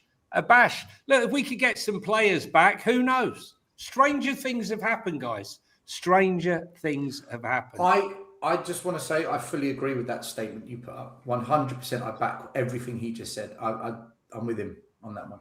Not trolling. I mean it. I watched Greece in 2004 win the Euros. Oh, yeah. By sitting back, defending, getting a set-piece header and defending 1-0, and they won the Euros. Let's stink it out. Fuck it. Go all in. You know It'll what? be the best thing You know ever. what, Stel? The funniest thing is, I think this is the best young Greek talent pool that I've ever seen. But could they do something shocking again, Greece? Because that's you're absolutely spot on. Because that was it wasn't their tactic to that before. That was before the pass back rule was put in place, right? So weren't they just passing it back to their goalkeeper as well to slow the game down in the last 10 minutes? No, they were just defending for their lives. defended all out, mate. Bodies on the line. I saw some Instagram reel the other day about a team that basically won something that was outrageous, that they shouldn't have won it. And they did it by basically taking advantage of the pass back. I'm talking about 2004, guys. It's like 20 years ago. Of course it was. Yeah, sorry. Didn't they come in instead of Denmark? It's a knockout competition, right? It was Denmark. Denmark. That's it. It was Denmark. Denmark in the Euros. That's it. That was the one. Yeah, that's the real. Big up to you, Johnny. Well done, mate. Yeah. Always working. You're like, you step in for my memory when my memory fades. Listen, That's why we're a duo, mate. That's why we're a duo. We parked the bus to win the Euros. They're fully trained in this manoeuvre. They are fully aware of how to get this over the line doing this system. Mate, go all in on it. Just go all in. Sod it. Who cares where we finish the league? If you park the bus against Barcelona, you're going to get... the bus will get like beaten up with shots. I don't think it will work. Probably, but let's give it a go. All right. Rob Brown, big up to you. A very, very nice super sticker, mate. Thank you very much. Choo to you, Rob. That's very generous. £4 for a super sticker. Big up to you, mate. Thank you very much indeed. Awesome of you. Danny K's in the house as well. Big up, Danny. I heard your delusional rant the other day on a certain channel that shouldn't be named. Absolutely. Absolutely. Meltdown, breakdown stuff from you, Danny. Love you, my man. He says on there, though. He was spot on. That's spot on. 40 million Archie Gray, 35 Gallagher, level. Yeah, 100%, Danny. Only if we sign someone that can score goals. We need someone that can score goals. You've redeemed yourself with that super chat, Danny. You've redeemed yourself, mate. Big up to you, mate. Koi72, Paul Brown says, announcement of Gallagher before a protest. That's surely an episode of Down the Rabbit Hole.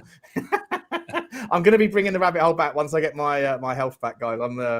I'm struggling with fatigue all the time. Big up to you, mate. Thank you very much indeed. Ant LDN and London says, great signing, to be fair.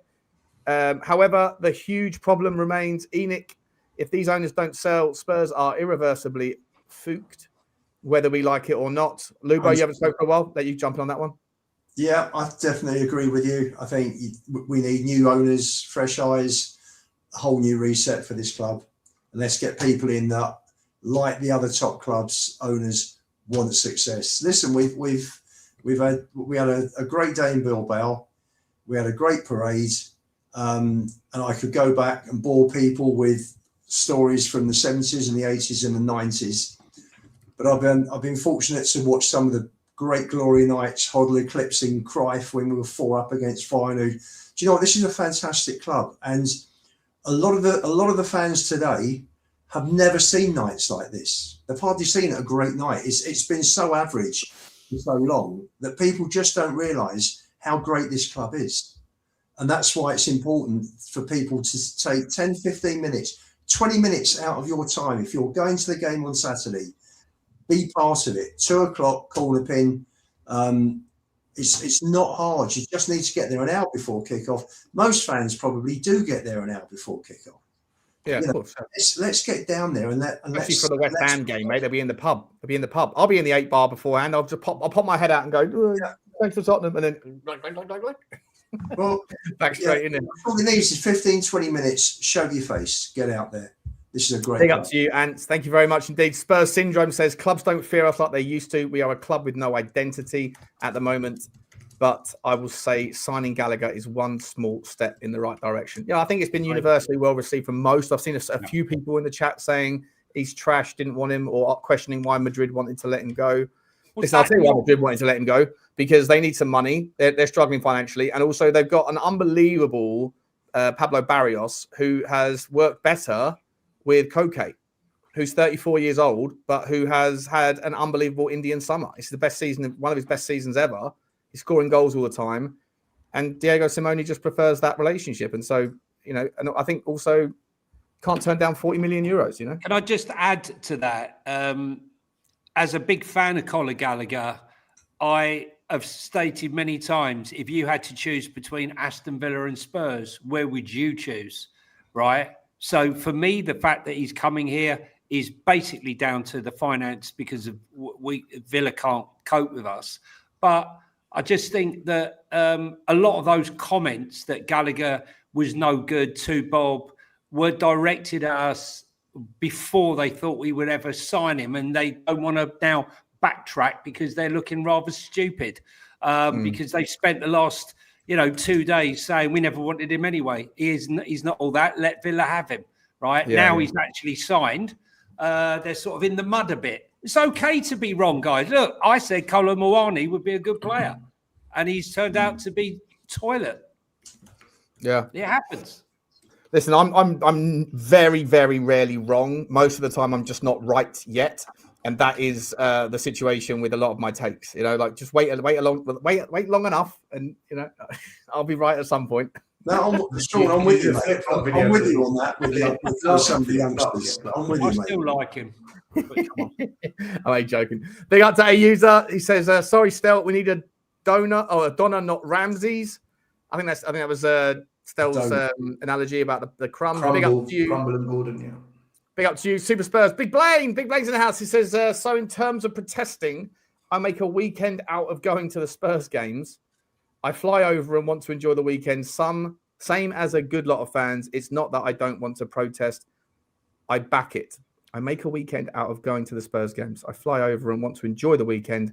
Same as a good lot of fans. It's not that I don't want to protest. I back." Yeah. So he's saying he doesn't want to surround himself with the. Well, you don't back it. I'm sorry. Thank you for the super chat. Much appreciated. Thanks for watching the channel. You don't back it then. I can't. I don't buy into this analogy. He flies over to Ireland. You don't go to the protest. How do you back it then? How is that backing it? Well, you can support it from a distance. You can support it from the pub. Of course you can.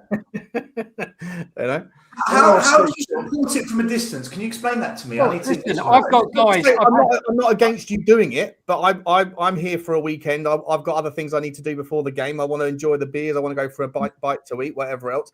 I don't really see what my particular purpose will be there, but I'm only over for a weekend. Therefore, I support you guys doing it. I just don't have the time or the inclination to do it myself. So how can you complain you want change then? You can't complain that you want change then if you're there and you choose not to participate in the people trying to bring change. What I would say, guys, what I would say to Not sure that's fair to say like that, to be honest. Sure, what I would say. I think this is the problem though, guys. Listen, this is the problem we've got. This is why Enoch get away with it. I'm not trying to dig him out. I'm just saying, I'm trying to maybe open your eyes as to this is why we've got these problems, guys. Because hang on.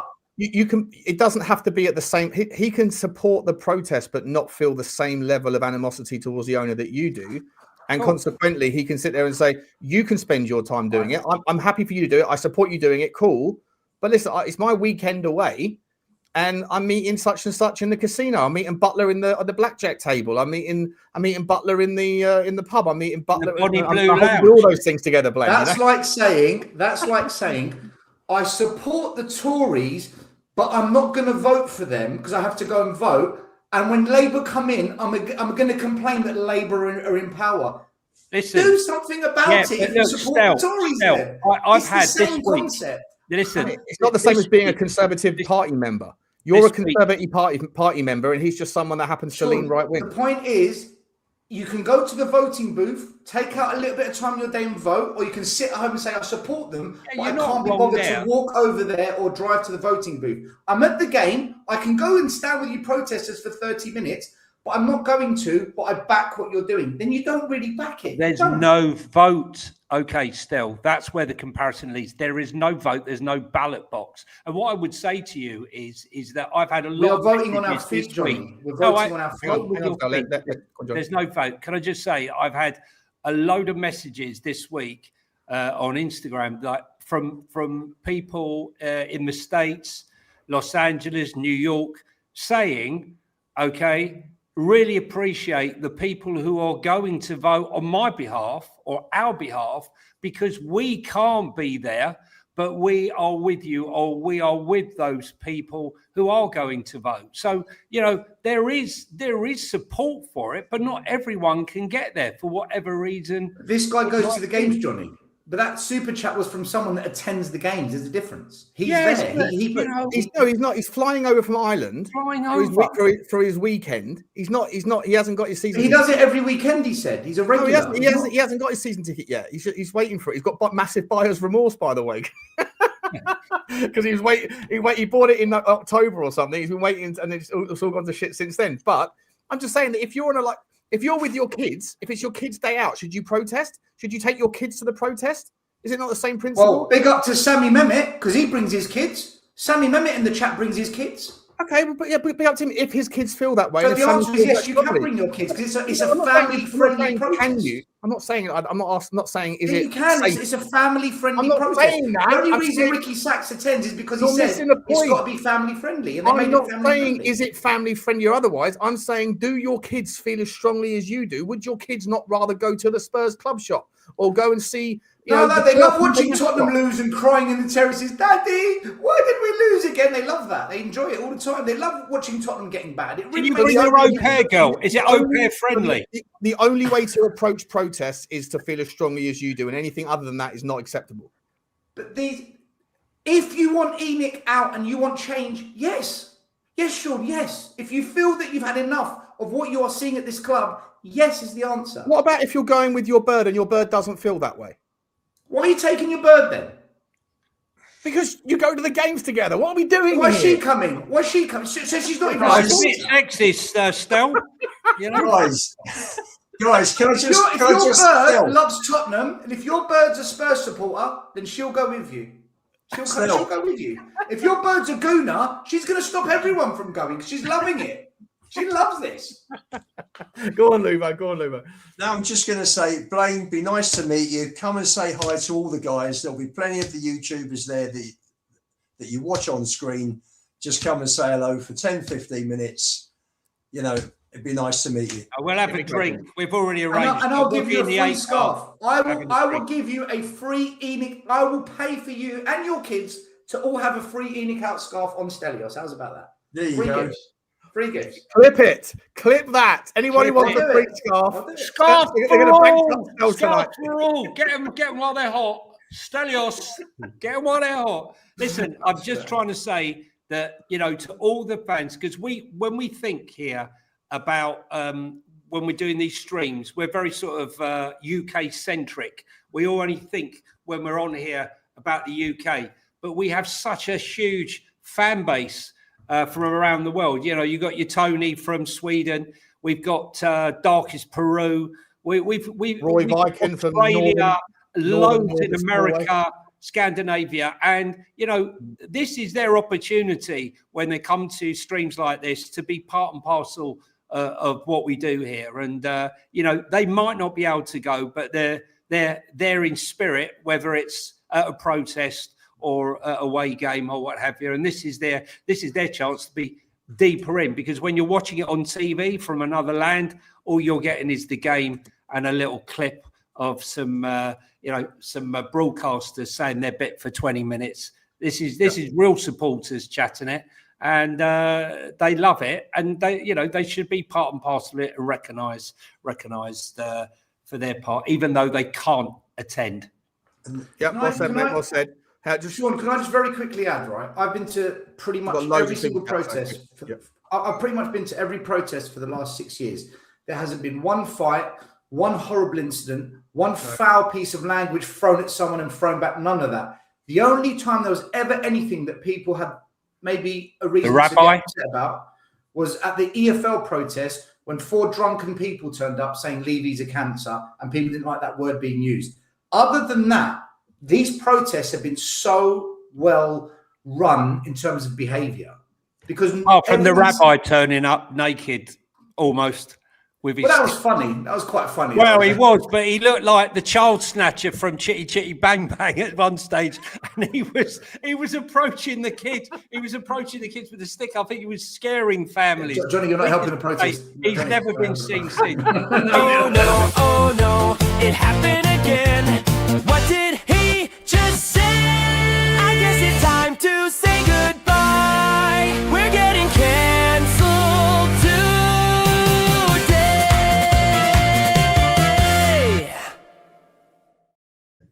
Johnny.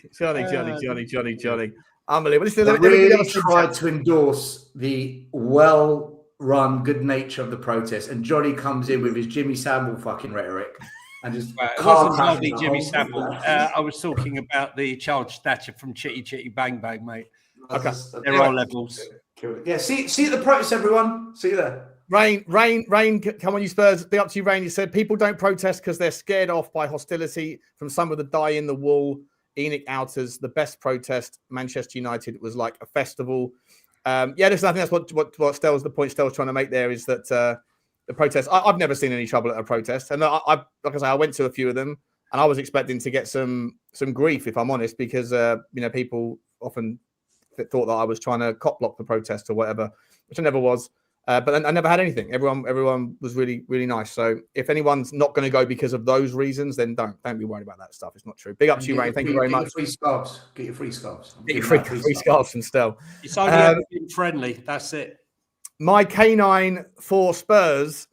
Big up to you. I think you might have changed your name because you used to be my K4, and I said to you should change it to K9. I think you have changed it to K9. Big up to you, mate. I love that pooch. He's put a £2 super. It's a super chat. Nothing said, but thank you very much indeed, my man. Big up to you. Appreciate the support. A user has come in again saying they booing the ref. That's another thing as well. Maybe that not all the booing is the booing of the fans and the team. Yeah. Maybe a lot of it's booing the ref. That's a good point. There's got to be a villain somewhere. Luke Wardle, very generous, says I sit in 4-5-1, and every time there's an ENIC out, etc. The same bloke, probably 20 years my senior, tells me to stop and be grateful, etc. I think there's a lot in the similar boat. Yeah, I see it as well. I'm up in the we all have 45 of the south. There's a lot of people up there that don't want to hear ENIC out stuff when it's raised. If he says this to you this time, just tell him to go and learn his history. Go away and read up about the club and stop coming out with shit like this. Ask him to go online and read the Lubo files. Lubo will never get over the fact that Daniel Levy told him to his face that he should be. It's a privilege to come and watch your club at whatever cost we charge you, and he's never forgiven him. Oh! That was the start. I realised then he couldn't give a shit about fans. That was the start, and the rest of the fan base. It was all about that. Second base was the next year when Lubo went back and said, "Listen, I can help you reorganise your closet right. in the." That was earlier. That was about 2002. Sean, I went to Old Trafford. The club shop was on a different level to Tottenham. Our club shop was stadium as well, though, isn't it? Was an absolute dossel compared to United's, and no, wasn't interested. Carry on being shit. That's him. No, there's levels, and unfortunately, he didn't have any standards when it came to football, and that proved the point again. Over to you. Mark Show. Mark Show says, "Big up to you, Mark." He's coming down. He says, "I'm looking forward to seeing you on Saturday. Looking forward to seeing you as well, Mark. Be nice to meet you, my man. I think you're coming from Bristol, aren't you? Or somewhere around the part of the world. No, Sean is coming from Manchester. Oh, which Mark are we talking about? I thought Mark was in Bristol. Mark Cook. Oh, there's another. Is the other Mark from Bristol though? There's two Marks. I think he's in Yeovil. I think somewhere around. Oh, Yeovil. There's more than one Mark. Yeah, there's two of them. Big up to you. Big up to you, Mark. I look forward to meeting you, mate. Super Early Birds has put in a super sticker. Choo choo to you, mate. Thank you very much indeed, buddy. Appreciate you. Choo choo to you. Barney2909 has said, "Big up, everyone. Gallagher is a great signing, in my opinion, and I think we have a ready-made captain for when Romero leaves. Great show." Yeah, agreed. Him or Paolini, I'd be happy with either or. Be nice to get a midfielder captain, wouldn't it? No, I think you need a captain in the midfield. Big up to you, Barney. Thank you very much, mate. Nice message, my man. Rob Brown's been a member for 14 months. Have we been going 14 months? We haven't been going 14 months. So you must be a legacy Henry Wright member, which we appreciate you hanging around, Rob. Thank you very much indeed. Love your pooch in your icon as well, looking at the card, the window there. He says, if the Gallagher deal goes through, do you see him as a future captain? Yeah, I think so. Also, if we trigger the buy option on Polinia, will he sign given this season? Yeah, I think he will. I think he enjoys Tottenham. I think he wants to make us better than we are. I'd like both of them to be there, captain and vice captain. I think our biggest worry should be that when Conor Gallagher turns up for the medical tomorrow, that he doesn't get injured during the medical. I know he's got no history of injury, but neither did Solanke. Don't book it, Johnny. Don't book it. Kudos. Big up to Mount 41. Mountain only. Oh, Mountain Monkey. There you go, Mountain Monkey. Monkey. Big up to you, Mountain Monkey from Norway. Big up to you, Choo to you, my man. Thank you very much indeed. Very generous. Big up to Dean Lord Chudini, Choo to you, Choo. I hope you're okay, mate. Thank you very much. All the love to you as well. And Blaine's come back in for a little jab, I think, at you, Stel, on this one. He says, with all due respect, Stel, which is usually what you say before you're about to give absolutely zero respect. How does a protest outside the ground do much? How does Vinay... I thought you backed the protest. Hang on. Let him finish. Let me at least read it out. He just contradicted himself. Let me read it out. With due respect, how does a protest outside the ground do much? How does Vinay or Viv see it? You want action with your feet. I'd happily walk out on 20 minutes and empty the stand. Stop dictating. Can I tear this apart, please? Can I tear this apart? Right. You have every right to have a crack back if you want. How does a protest outside the ground do much? 5 minutes ago, we read a super chat where you said, I back the protest. So how do you back something that doesn't work? Your words. Then you want to say, if you want action with your feet, I literally said the best thing we could do is to all get up and walk out the stadium. I did say that, but unfortunately, we're not going to get the numbers to do it. If you've got time to walk out of a stadium that you've paid to fly to and watch, why haven't you got time to go to the protest before? But let me ask you this, though. This makes no sense at all. That's fine. None. That's fine. Let me ask you this, though, right? Why does everybody else not doing something stop you doing it? Why can't you and your hardcore walk out? Why do you need, like, rather than telling everybody that it has to be done your way, why can't you just do it your way? No, sure. Why do you need other people to do what you wanted to do? Hold on 1 second. I'm not telling anyone to do it my way. And for the record, Change for Tottenham are organising things, not me. I'm not a member of Change for Tottenham. I don't run Change for Tottenham. They do it. I just agree with what they're doing. So let's get that out there first. Yeah, sure. Because this whole dictating, doing it your way, I'm telling people what I believe needs to be done for change. Yeah, but why can't you do what you see fit, and other people will follow you if they see value in it? Why do you need to be? They don't see value in it, Sean. That's why we don't get the numbers. They don't see value. You can still see value. You can sleep at night knowing that you've done your bit. Yeah, but it hasn't changed anything because without the numbers, we can't move the needle. We can't. Listen. ENIC scapegoated Levy as to the problems of the protesting and whatnot. Levy's gone. The protests are happening again. So clearly, when we walk down the high street saying ENIC out, Levy out, both had to go. That's why we said it. Levy's gone. ENIC is still here. We can't get them out unless we get bigger numbers than what we had for Levy. ENIC is a harder proposition. We need more people to move the needle even further. Yeah, but that still doesn't stop you walking out of the stadium and people that feel the same way as you. Sean, me walking out of the stadium ain't going to do jack shit. If the south stand's suddenly emptied, yes, then 17,000 people. It takes certain people to do that every week, every time. Walk out in not necessarily the 20th minute, so that you don't get to see any of the game, but walk out in the 70th minute regardless, and more people will catch on to it, and if more people feel the same way. No, they won't. I did it for 5 years. It wasn't until Change for Tottenham came and had a bit more of an organised. Unless you've got a proper organised method that people want to listen to, and like the way the communication operates. Look, the reality is, Sean, it's all too soft. If it was down to me, it would be a lot more volatile without violence and flipping car streets. It is down to you. Your actions are down to you. And there's people out there that probably feel the same way as you. And if you all take the opinion of, well, unless we know that the 10,000 people are going to do it, there's no point.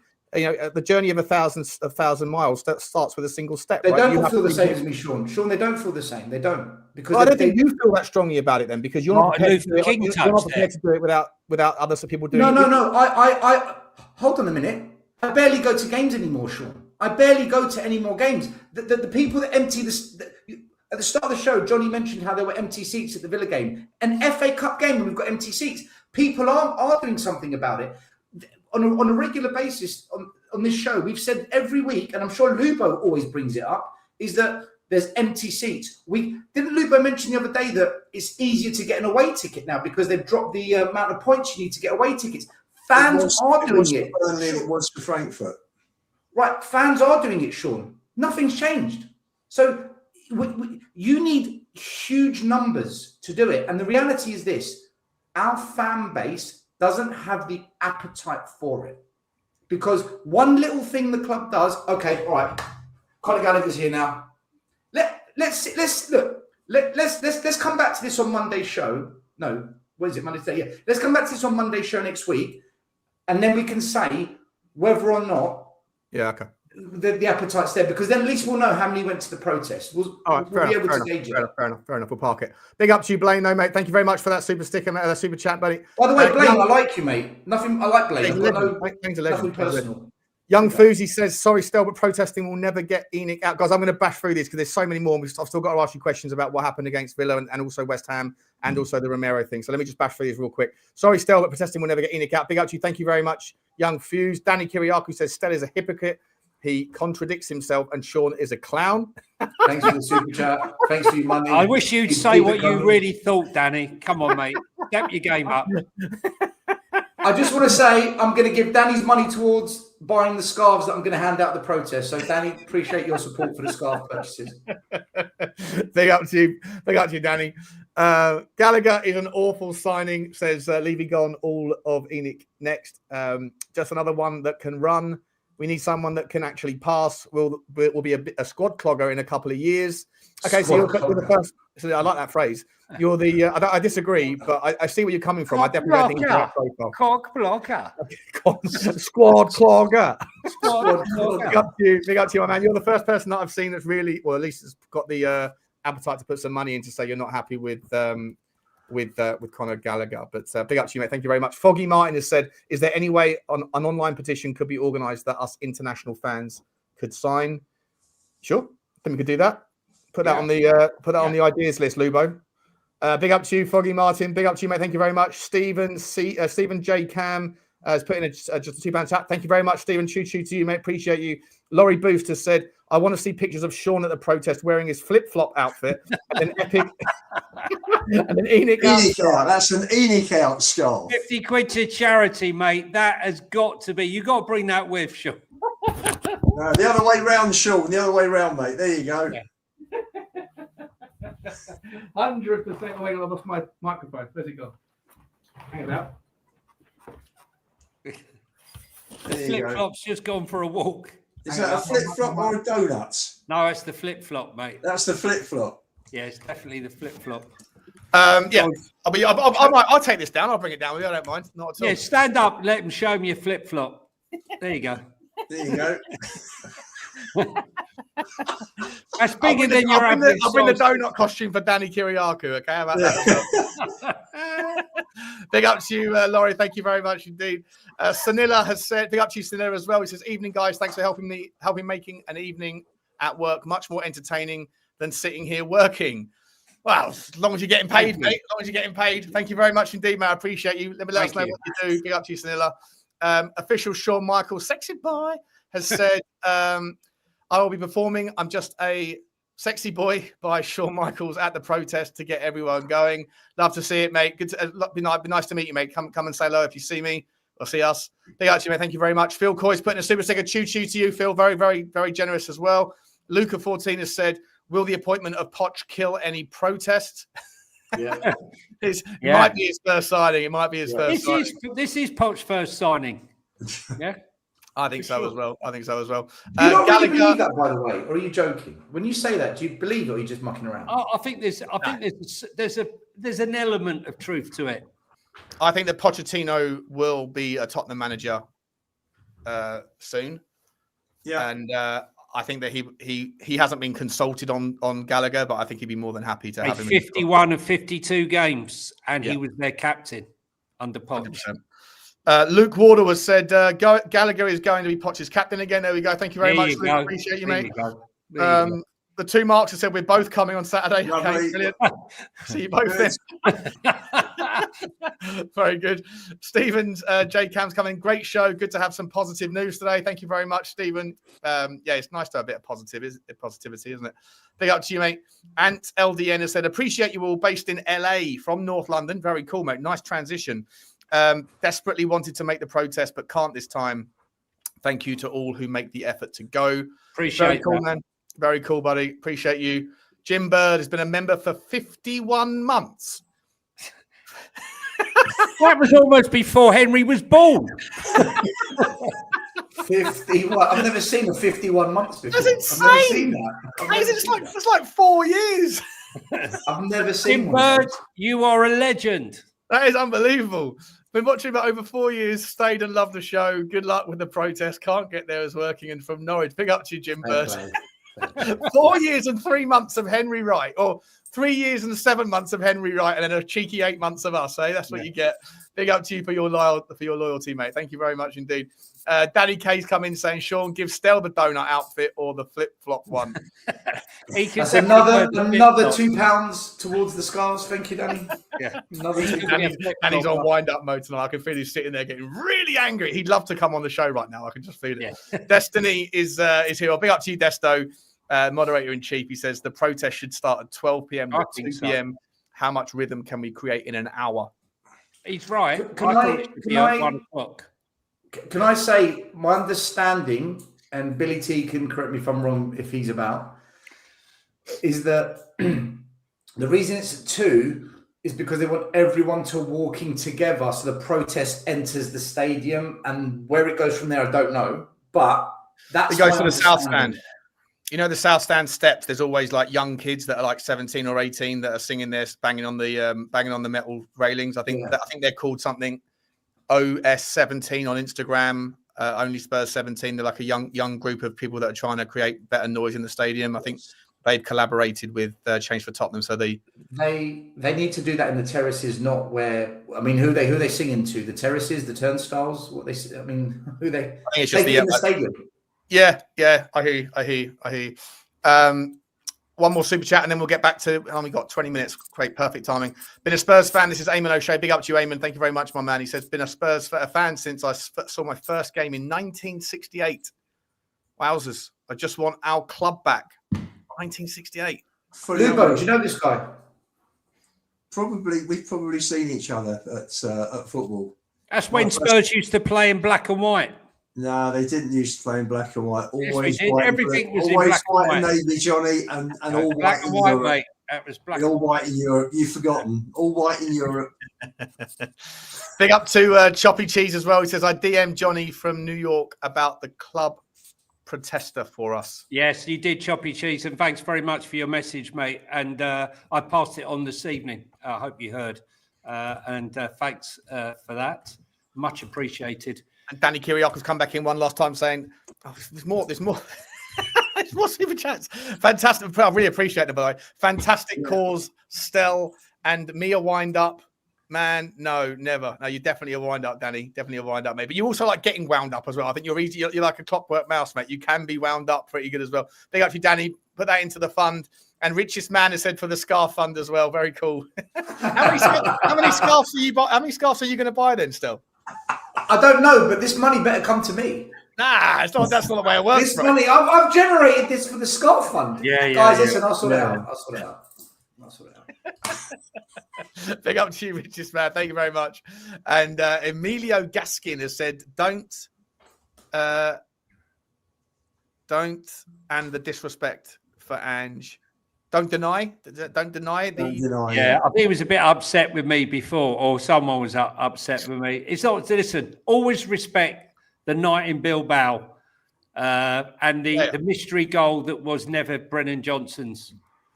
I always respect that 26% possession, mate. It was amazing. Big up to you, Emilio. Thank you very much. Chobby G says, I did, Johnny. Love the hat today. There you go. Come on, you Spurs. There you go. See? Big up to you. And Lubo's mate, Jeff, has put in a super sticker. Big up to you as well, mate. Choo to you. Right, any more super chats we'll take care of at the end. We have to get back to it. It's been a long segment there. Big up to all of you guys. Super unbelievable generosity from all of you guys. Let's get into this this Romero thing quickly, super quick. I called out Romero for the isolated incident of talking. I think focusing on trying to point the blame at other people, when he and the players that supported him in doing so, Porro and Richarlison, needed to shut the F up and get on with their job, because they haven't exactly been pulling up any trees. And I think that There's a lot of finger pointing going on within the football club. Stella, I think you said you wanted to bury me about it or something. I'm not going to lie. I'm absolutely knackered arguing tonight. I'm fucking exhausted. Okay. I'll do it. But this is going to be. We'll pick it up. We'll pick it up on Monday if you want to. Let's talk about the. Go on. I'll make this comment, and I'm not going to rant. Don't worry. I just felt that you really and Sava actually together went live and just scapegoated him, man. And I thought it was completely unfair on Romero because he's the only player that's had the bollocks to publicly call out this ownership and to do it so that people are talking about it now and for people to say, do you know what? Yeah, questions do need to be asked about this ownership. And you could say he should do it. You could say he should do it behind closed doors and all that. That doesn't have the impact. That doesn't have the effect it needs. The fans need to hear it.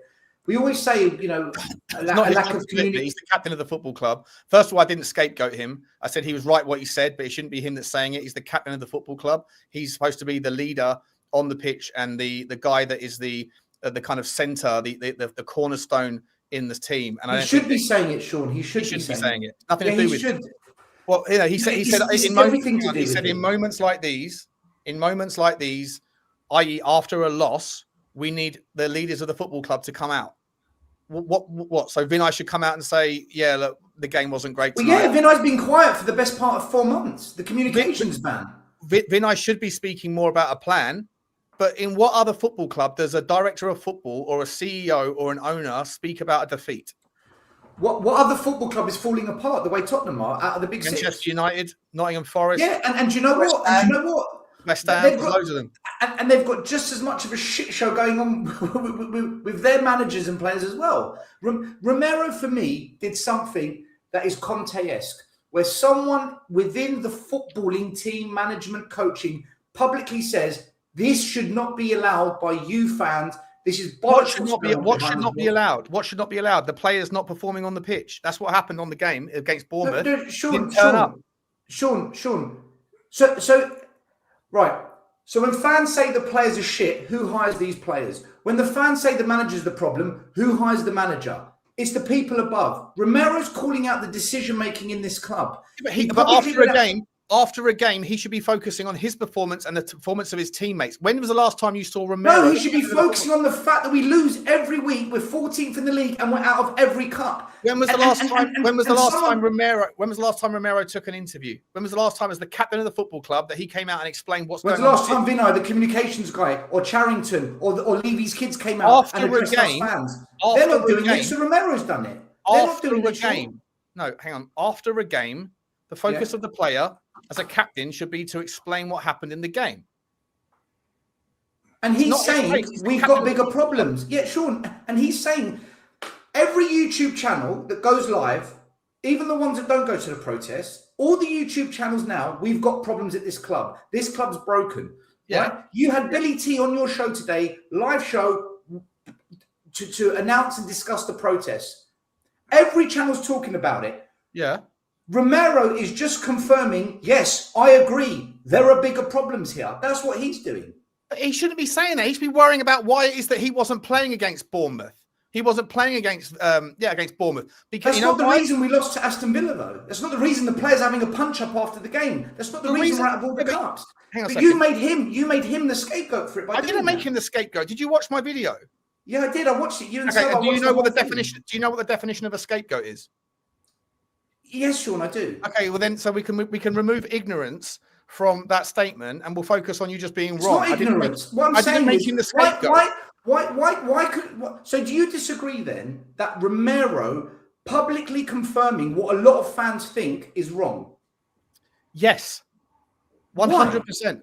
Because he's been fucking shit this season. He doesn't turn up. He gets himself suspended for a big game because he can't stick to the rules and be petulant. He got sent off for nonsense for that second yellow card by kicking out, by lashing out against the player, and then a second ban because he wouldn't walk down the tunnel. He wasn't available for the Villa game.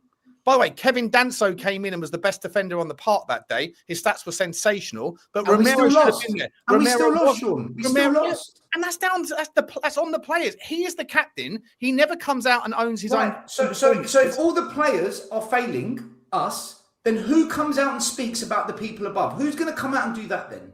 We do. Yeah, but the players, they agree with us. And Romero's saying, you're right. You're right. The players are paid a fucking fortune to kick a ball around the park, and they're unhappy because they're getting a little bit of shit from the fans who are pissed off, who go, as I said in my video, who dig ditches, drive buses, drive Ubers, whatever they do, they get their money from somewhere, and they go to the game and they see a bunch of prima donnas who can't take a little bit of criticism, but they want all of the love. Right. They want all of the adulation. Hang on, Stel. They want everything going their way. And then when the fans have had enough and they're booing the manager more so, by the way, than the players, but when they do have a crack at the players, they don't like it. How about shut up, recognize how lucky you are, and recognize that there is a contract between the fans and the players. And that is, we pay you via our Sky subscriptions, via the products that we buy from the advertisers, or via our match tickets or the shirts with your name on the back of it. And you perform, or you try your best. And if you don't, then you might get a little bit of a barrage of abuse occasionally. You don't fight with us. You don't sit there and moan, and you don't point the finger in other directions, because those people need to do their job. He isn't wrong in what he's saying, that the owners need to speak more or do more. He's absolutely right, but he has absolutely no right to say it. It's a disgrace. He needs to focus on his own ineptitude, his own performances, and fix them first. And when you're perfect on the pitch, Romero, then I'll listen to you speak up about other things. Until then... So Romero, hold on. So then Romero can only speak out if he's consistently playing. He shouldn't be speaking out at all, mate. Hold on, that's not what you just said. You just said... No, I said to you, he's wrong to speak out. Sean, 1 second. You just spoke for like a good 3 minutes. Yep. You just said, fix your performance first, fix your behaviour, and then what? And then he's allowed to speak? No, he's not allowed to speak, but just fix your performance first, mate. Make sure you're perfect. Sean, okay, so let's say, all right, Sean, so let's say he does what you said. Let's say he fixes his performances, he doesn't get banned, he doesn't make mistakes in the game, that Romero's having consistently good behaviour on the pitch. At that point, is he allowed to speak out against this board? No. And there you go, that's the problem. So our players, it's unprofessional. But this is it. If our players agree with us fans, all the YouTube and podcast show that are now calling out Enoch and calling out Vinay and calling out Lange, all the fans that believe that, you don't want our players to publicly say, yes, fans, it is them, and we're getting the brunt of it because of their decision-making. I want my players to do their job, because, by the way, what are we inferring here? I want my players to speak out on the truth. If they is he engineering a move? Is he engineering a move out by making those comments? He was making comments like this last year. He said, if you sack Ange, I'm gone. You know what? He didn't leave, and Ange got sacked. Let me jump in here. Give me a chance to answer Johnny's question.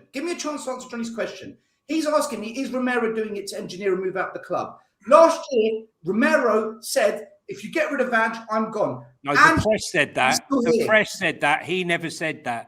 Okay. Well, yeah, no, I'm just saying he never said that. He's been reported as saying that, whereas this time he actually said it. Still, I hear what you're saying, but that was just reported, okay, which turned out to be nonsense. Johnny, what you're saying. Someone, all right, yeah, someone in this club needs to speak up about the lack of communication from this board. Great. Because what's happening is right now the fans are taking most of their anger out on the players. Okay. At times, hold on a minute, Sean. At times, it's rightly so, because at times we've seen players walking on the pitch and not putting enough effort in. We're happy to slam Frank, and Frank's, called out the fans as well, and we've got every right to have a go at the players as well. But if the players feel that the bigger problem is upstairs and they are lying, then I want them to say it, because no one else is speaking to us. Nobody in this club is speaking to us. No, they're just saying what you want to hear, mate. Someone has to speak. You just want him to say what you believe to be true. No, I never told him what to say, Sean. I didn't say you told him what to say. I'm saying the only reason you agree with it is because you agree with what he's saying, and you don't care about it because you want the owners gone. Sure, every YouTube channel is saying professionalism. You're not considering. Hang on a second, Stel. 1 second, mate. Every YouTube is saying. Hang on, bro. Every YouTube channel is saying. Hang on. Every YouTube channel is saying a lot of things, mate. Every YouTube channel is saying the players aren't good enough. The players aren't trying. The players are better than what they're showing. The manager's he's fucked with injuries. The manager's dog shit. The owners are shit. a lot of people are saying bring back Daniel Levy because without him we're rudderless. A lot of people are saying everyone agrees. there's a lot of people. Hang on a second, still. There's a lot of people that are saying a lot of things. You're very much on board Romero saying what he wants because you happen to agree with the words that he says, and I don't disagree with what he said. My point is that he shouldn't be saying it until he shouldn't be saying it. Period. He's an employee of the football club. He's the captain of the football club, and for many reasons, what does it look like when the captain of the football club is calling out the various levels above him when he's putting in shit shows week in, week out? He's petulant on the pitch, getting sent off unnecessarily. What does it look like when Tottenham's a mess? Not quite finished yet. He's also saying, hang on a second, Stel. 1 second, man. Let me land. He's also, by the way, saying that his teammates aren't good enough. He's also calling out his own teammates. When did he say that? By saying that the leaders need to come out and do more. Right? He's saying that there needs to be better players. He never called out his teammates. He said they're liars. He goes, "There's people lying in this club." About what? And he never once called out his teammates. We don't know. The inference. He's saying that the owners need to do more, i.e., improve the squad. So he's calling out the squad that he has around him. Right, Sean. This is what I don't get with you. You agree with what he said. You agree with what he said, right? You agree the fact that he said it publicly. Is that? I agree that part of the I don't agree that he should do it publicly. I agree that part of the problem is the owners. I agree that part of the problem is the director of football. I agree that part of the problem is the manager. I agree that part of the problem is the players. I agree that there are many problems in the football club. I don't agree in any way, shape, or form that Romero has the right to say. If Christian Romero said what he said behind closed doors, would you be okay with that? Yes. Of course if Romero had a conversation with Vinay and said, "I'm the captain of the football club, we need more," then yeah, 100%. But he shouldn't be saying, right, okay, so horrible precedent. We all right. So we all agree with what Romero's saying, which means what he said is right in our eyes. What you disagree with is that he said it publicly. Yeah. This is right. This is where I disagree with you guys. I'm glad he did it publicly because it further confirms what we think on YouTube channels and podcasters and on X and everywhere else. And it further confirms that this ownership aren't speaking out to us fans. We were promised that Vinay was this master communicator, liaise with the fans. He's going to improve fan engagement. It's got worse. So Romero, I'm glad he did it because no one else is prepared to do it. You still haven't justified why he does it in public to further invoke the fans. He also said, by the way, he's done it to call out the board, Sean. He's calling them out. For what? For what? For the shit show we are. Sean, I'll come in here. Number one, you don't air your dirty. You don't wash your dirty. You do when no one's talking about it in the club. No, you don't. You do. Yes, you do. No, you don't. No, you don't. Didn't get Conte anywhere, did it? It was the best thing. Everyone said it. Everyone said Conte speaks. Come on, Stel. You and I have gone back and forth. Let Lubo come in and then Johnny. Let me finish. Right. You do it if you're not happy with the way things are going on within your company, then you go and see people the way Johnny. Do you remember we went to see Sheringham? Remember? Nearly a year ago, and he was telling the story about went to Man United. How he wanted ambition. And he went to see Sugar, and it ended up with Sheringham. It ended up with Sheringham going to Man United. Piss off. Go off you go. Piss off. But at least Sheringham went behind closed doors, and he did it professionally, and he did it correctly. This is no good. I've got to tell you something. Romero's got to get his own house in order before he starts shouting at the directors. Exactly. And I'm ENIC out. No one knows. There's no one more ENIC out than I am, and have been for many, many years. But you've got to do things correctly. You've got to do things with class, with style. And I'm sorry, Romero has owners aren't doing things correctly, Lubo. They're not doing it. Hang on, let Lubo finish and then Johnny come in. But again, it's a 3-on-1. Every time. It's not a 3-on-1. I haven't said a word, mate. It's not a 3-on-1. Still, we all agree with Romero's sentiments, but we don't agree with the fact it's a bad look for the club. Don't ever moan about Vinay not communicating again. Don't you ever dare, because I'm going to bring this up. Honestly. What's really not communicating? It's got nothing to do with that. The amount of times you lot say we hear nothing from the board, we hear nothing from this ownership, and when a player speaks up, you lot go in on him. No, it doesn't make sense. And then let Johnny land his point. The people like Ali Gold should be going in. Cowlin should be. These are the people that. Sean, can we do a vote on this in the chat, please? Was Romero right to call them out publicly? YouTubers should be going in on the board, and Vinay for where's he been? If you're going to chat before the season starts, then keep chatting, keep talking to to the fans. It doesn't matter what it is. Just keep talking. Just keep a conversation going. Keep a dialogue going. Right? He doesn't have to come out and say, "I'm really sorry." The players have come out and apologised enough. That's what they're doing. For me, Romero's got to pull the players together. I don't want to see games like I have, where where Spurs decide to play on Saturday at half time. That's bullshit. That is absolute rubbish. You sit here moaning about this club more than anyone else. Leave it out. When the players back you up, you will have This is nonsense what you're saying. You talk. You're such a flip-flop. Wait, mate. Come on. There's nearly 49,000 Spurs fans in that ground on Saturday. What are you going to say in the chat?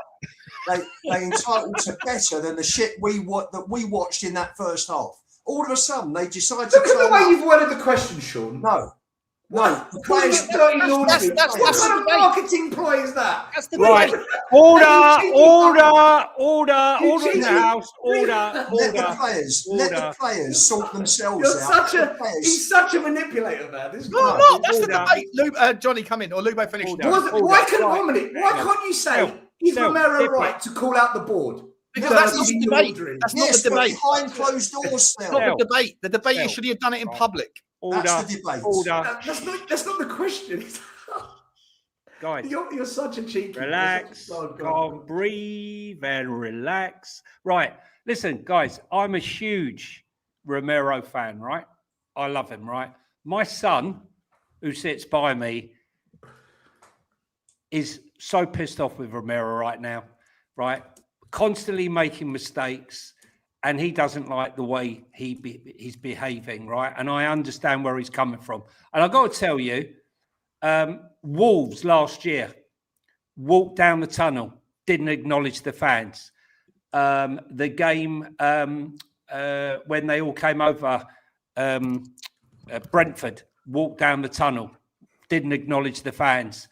I sometimes think to myself, you know, you want to be captain, you want to be the leader, you have to lead by example. And whilst I understand what Stell's saying, the fact that he's called it out, he's called out what he perceives to be the bullshit of the board and all the rest of it, and no leaders.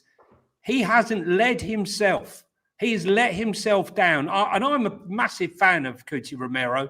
I think he's let himself down massively this season with his bookings and his sending offs and the like. And I just think that, you know, if you're going to rally the troops, speak to Vinay, air what you have to say to the board, to Vinay, to Lang, to the others.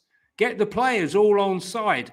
But attacking the fans, going down the tunnel while the rest going down the tunnel while the rest. Let me finish. Come on. Going down the tunnel and allowing the others. Right, mate. I was there, Stel. Tell me I'm scandalous. What's that got to do with him calling out the I'm just telling you why. Now it's a personal attack on Romero. Mate, I spent 3 hours driving there. Now you're just slamming the guy completely. Mate, I'll tell you why. If you let me fucking finish, 3 hours stood there, right? 3 hours getting down to the stadium. I'm standing with a bunch of kids waiting for the coach to come, right? They all come out the thing, hood up. Fucking, I don't want to know about these fans. And who's the last one off? Cuti Romero. He didn't even look at the kids. Didn't even look at them. They were like not even there, right? And then when the game is finished, he's gone down the tunnel. He's gone down the tunnel. He's gone down the tunnel, left the rest of the players to go and confront the fans. And who is it? It's Paulinho who comes across and calms the situation down like a captain should and says, you know what, guys, we're on your side. We want to win for you. We're trying our best. That's what you want to hear from a captain, in my opinion. So if Van der Ven called out the board, Johnny, would you be okay with that? No, it's just the way it's being done. It's not the way to get it done. What, Johnny, do you agree any player at this club is allowed to call out the owners publicly? Any player? No. Forget Romero. I'm asking Johnny. Voice it elsewhere, mate. Voice it elsewhere. Right. You shouldn't be attacking fans. You shouldn't be attacking fans. No. My question, my whole thinking on this is very simple. I believe if our players believe that there is a problem, an ongoing problem, a systematic failure above, and it's not being addressed, and it continues every season, I want them to speak on it publicly when no one else in the club ever addresses it. I'm all for them doing it. Otherwise, it's just noise, argument, speculation, hearsay on YouTube. That's the manager's job if he's going to speak out. Right, but he's not doing it, Johnny. He's not doing it. And like Lubo said, when Conte did it, no one's speaking at this club. Everyone who does it, this is the other point, right? Everybody who's doing it in the last 3 months, they're doing it and they end up getting what they want, which is a sacking. Amorim did it, gets a nice payoff and gets sacked. Glasner's done it, basically he's not going to renew, but he's called out Parish. Maresca did it, gets sacked. Right? Yeah, but you know what, guys? Nuno, hang on. I've got more examples. Nuno did it, got sacked. Conte did it, got sacked. Thomas Frank hasn't done it yet. But is Romero doing it not because he wants to get sacked, but because he wants to take away, he wants to deflect the attention that is rightly from some fans challenging the narrative that it's not all about the owners, it's not all about the manager, it's not all about the DOF, that the players aren't pulling their weight. And by the way, in the last 2 or 3 games, we have seen 45 minutes of great football, 45 minutes of shit. We've seen patches of good football and a lot of absolute dog shit. So the players are capable of doing more. They don't put it in. They don't put it in the shift. Whatever the reasons are, Christian Romero is the captain of the football club. And my take, and I know you disagree with this, Stel, and it's fine, but my take is not that what he said was wrong. It's that he has no right to say it as the employee and the captain of the football club. It's that badge on his chest should be tighter on him than anybody else's. No one's speaking. That's why he's done it. The last thing I was going to say. Hang on. You guys are saying this all. You guys are saying this all without telling people that and reminding the fans of this club that no one in the club is speaking. Not Charrington, not Vinay, not the kids, not Lange, not Paratici. Nobody is speaking. Not a single person. Frank's not speaking because he's not going to speak. He's like all the other managers. What should they be? Just quickly, because when I said about what should the director of football or Vinay be saying after a game that we've lost against Bournemouth or against Villa? What should they be saying?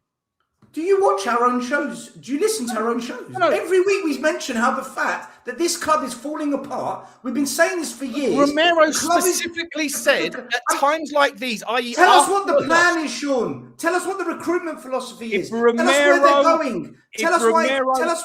If Romero was so unhappy, if Romero was so unhappy with the board, why did he sign an extension to his contract to become captain? Maybe when did he sign that, John? Johnny, when did he sign that? We signed it in the summer, mate. Right, maybe promises were made that haven't been fulfilled. The ball under a bus. Maybe promises haven't been fulfilled. Maybe he was lied to. Maybe the squad was lied to. He said he spoke about lies. Are you happy with the state of Tottenham Hotspur, guys? Are you happy with Villa not speaking? That's not the point. You're strawmanning the argument. It is the point. No, it is the point. Strawmanning the argument. No, it's not. That is the point because he's speaking out because nobody in this club speaks on anything that we want to hear about the football stuff or the transfers or the plan. Nobody speaks on anything. Villa was brought in for that and he's not doing it. And the team is collapsing. Name me other football clubs in the Premier League that after a loss, a director of football or a CEO comes out. Who comes out after a loss? It's usually the manager has to do a lot of the talking. Sure, and normally, we're not the only shit show. Wait. We're not the only shit show. There's other shit shows out there, right? Just occasionally, there's lots of shit shows out there. Just occasionally, you actually get your captain to speak, and he doesn't. He doesn't speak. And as Johnny correctly pointed out, when it all kicked off with Polinia and Porro and Van der Ven coming over to the Bournemouth, the away section of the Bournemouth Stadium, Romero was already down the tunnel. He was already down the tunnel. That's not captain-like behaviour. I'm not scapegoating him, by the way, to go full circle. I'm not scapegoating him. If you actually watch that video, I said, everyone in this club, I've always said, Always. My phrase is, there's a pizza pie of blame. Everyone gets the slice. My problem is Romero, and it's not just him, by the way. Pedro Porro doing this on his Instagram post saying, "Amen, brother," and Richarlison doing the same thing. Porro's had an absolute stinker of a season. And he's sitting there saying that the ownership needs to come out and speak. Shut up and do your job. You're getting paid a lot of money. You lot are protecting the ownership by doing this. You're protecting his owners. No, yes, you are. Yes, you are. Because Porro's clapping it. Richarlison is clapping it. Romero's calling it out. Because the silence at this club. What do you think it does, still? For years they've been quiet. And all they've done is make it worse at the club. That's all they've done, made it worse. It's fucking worse already, Johnny. No, it's already worse. It doesn't achieve this season has been Richarlison thinks he's too good for our football club. He's been here 4 years and has done fuck all for 4 years. Who hired him? He's had a purple patch of form, and he thinks he can come out. Sean, who hired this terrible player? That's irrelevant. He's a professional. It is because that's the problem. No, you're strawmanning the argument, mate. He's calling out the decision makers. Mate, he's not calling out the ownership for employing him, is he? He's saying he's calling them out for the lies that they say. Because clearly things aren't right behind the scenes. Richarlison has the audacity to sit there and say that it's not the player's fault. It's not his fault when the players get a little bit of grief. He needs to shut the F up. But you've said been no toilet for 3.5 years. He's had 6 months of a purple patch of form because everyone feeds him. What's Richarlison's performance got to do with him being allowed to call out these owners? Because he's been part of the fucking problem on the pitch for the last 3.5 years. So when I say to you, what player is allowed, even the ones that play well, no one is allowed to speak up. So don't mention that he's playing crap and you don't even allow the good performing players to speak. You don't want any player to speak. Club. You're employees. Sean, it sends a horrible message. Sean, you don't want any player to speak. So why talk about a player that's got a bad performance then? It doesn't matter. Because of all of the players that could have the audacity to do it, I'd say Mickey van der Ven, maybe. Right, Mickey, maybe. Okay, but here's the thing. No one's speaking, Sean. This is my point. Look, if Ben Davies came out and spoke, or if I'm trying to think of a player that's been good for us, and Paulinho came out and spoke, or if anyone of that caliber came out and spoke, fine. But they're not. Nobody. This is the whole crux of my argument. Nobody, not a single soul in this club is speaking. And every YouTube channel and every Spurs fan is saying, what is this board doing? What is the plan? That's outright. That's outright our position and our thing to demand. And the club should be paying attention to it. What I don't accept and I don't tolerate is employees of the football club that get paid a fortune. And the vast majority of them are just trying to move the finger pointing game from them onto somebody else. Do your job. Do what you're paid handsomely to do. Let Vinay do what he needs to do, and that includes coming out and speaking. Let Lang or whoever it is come out and explain whatever that is. They're not, Sean, but they're not. This is the point. They're not. They're not doing. Either way, that doesn't just mean said is not happening. That doesn't mean that the players get to take that moment on themselves to then blame other people. So then, right. So I go back to what I said earlier. Who does then? Who? Vinay. But he's not. He's not doing it. So what? And he hasn't yet either. He hasn't since Romero spoke. So what? Right, maybe Romero and the players have had enough. Mate. You're making a straw man. No, I'm not, because you're saying Vinay's supposed to speak, but Vinay isn't speaking. No, I'm saying that Vinay needs to articulate a plan 100%. Yeah, you're right. He hasn't, and he needs to 100%. But he hasn't. But surely he hasn't. And he hasn't since Romero said it either. It doesn't excuse Romero's behaviour. But what it's done is it's got fans talking about it, and it's got a protest now that's going to happen. You were talking about it before Romero said anything. Sean, right? He's come out to confirm. Yeah, there's problems above, and we as players, we're sick of it too. And he shouldn't be saying it. We're going to have to agree to disagree then, because you don't think any of the players should speak, and I'm saying I'm glad the players are speaking when no one else is prepared to. So let's the poll's 50-50 split, by the way. The poll is 52 to 48 to yes to that Romero should. So you've got a slight edge. Guys, breathe. Let's move on. I said I didn't have energy for that. Now I'm fucked. Right, okay. Absolutely fucked. For someone who didn't have energy, thank fuck for that. That's all I can say. And to the people in the chat, I do have my own opinion, mate. I've never been a sheep. Sean and I often disagree on stuff. And second of all, as far as me wearing my cap, mate, I don't give a shit how old I am. I'll wear my caps till I die. Always have, always will. Thank you. And can I just finish off, Sean, by just saying that all of us are leaving out. Ian's so used to saying that. ENIC out. He says it in his sleep. I know. That's 20 years. And Romero's not allowed to say that he's ENIC out. Romero is allowed to say whatever he wants to say, but take Van der Ven, Vicario, take his leadership group in with Vinay, in with the Lewises, in with Charrington, and tell them exactly how they feel. Because that's how it should be done. Do you know what? If anybody out here is an employee, and if their boss came out and fucking screamed at them in front of the whole workplace, they would be really pissed off, and rightly so. And it works in reverse as well. And believe me, I'm not an ENIC fan in any shape or form. And you all know what I think they've done to our football club. They've taken the piss over the last 25 years and left us exactly where they are. But all these managers that call out the bosses, Conte, every word he said was superb. Conte wanted out. He didn't give a shit. He wanted to go. He had enough. And he called it out. And guess what? Nothing's changed. Nothing changes. Maresca and that's did what it. Romero's saying. Nuno did it. Nothing changed. It doesn't change. Staying quiet hasn't changed for 25 years, Lubo. Staying quiet doesn't work. The players have got more chance of it changing if they go and talk to them. How do you know they haven't tried that already, Lubo? How do you know they haven't tried that already? If someone, maybe if they have and it doesn't work, then put in a transfer request and walk out. Get out of the club as soon as you can. If you're not happy with where you want to work. Hold on a minute. Harry Kane never put in a transfer request and he wanted out. Guys, let's we've been going for 2 hours 15 minutes. Let's quick 5 minutes on the West Ham game. Thoughts, predictions, and then we'll do the super chats, and then we'll close off. We're well overdue. Are we not doing West Ham on Thursday, Sean? Oh, of course we can. Oh, okay, then we'll do the super chats. Then we've been going for a long time. We might have another 3 players by then. Who knows? Yeah, that's a good point. It's a good point. All right, super chats. Big up to you all. What a spicy end to the show that was. As a captain, says Chirpy Wiggins, Romero needs to unite players before fans. 100%. Correct. I completely agree with that. Big up to you, Chirpy. Yeah. I know still doesn't.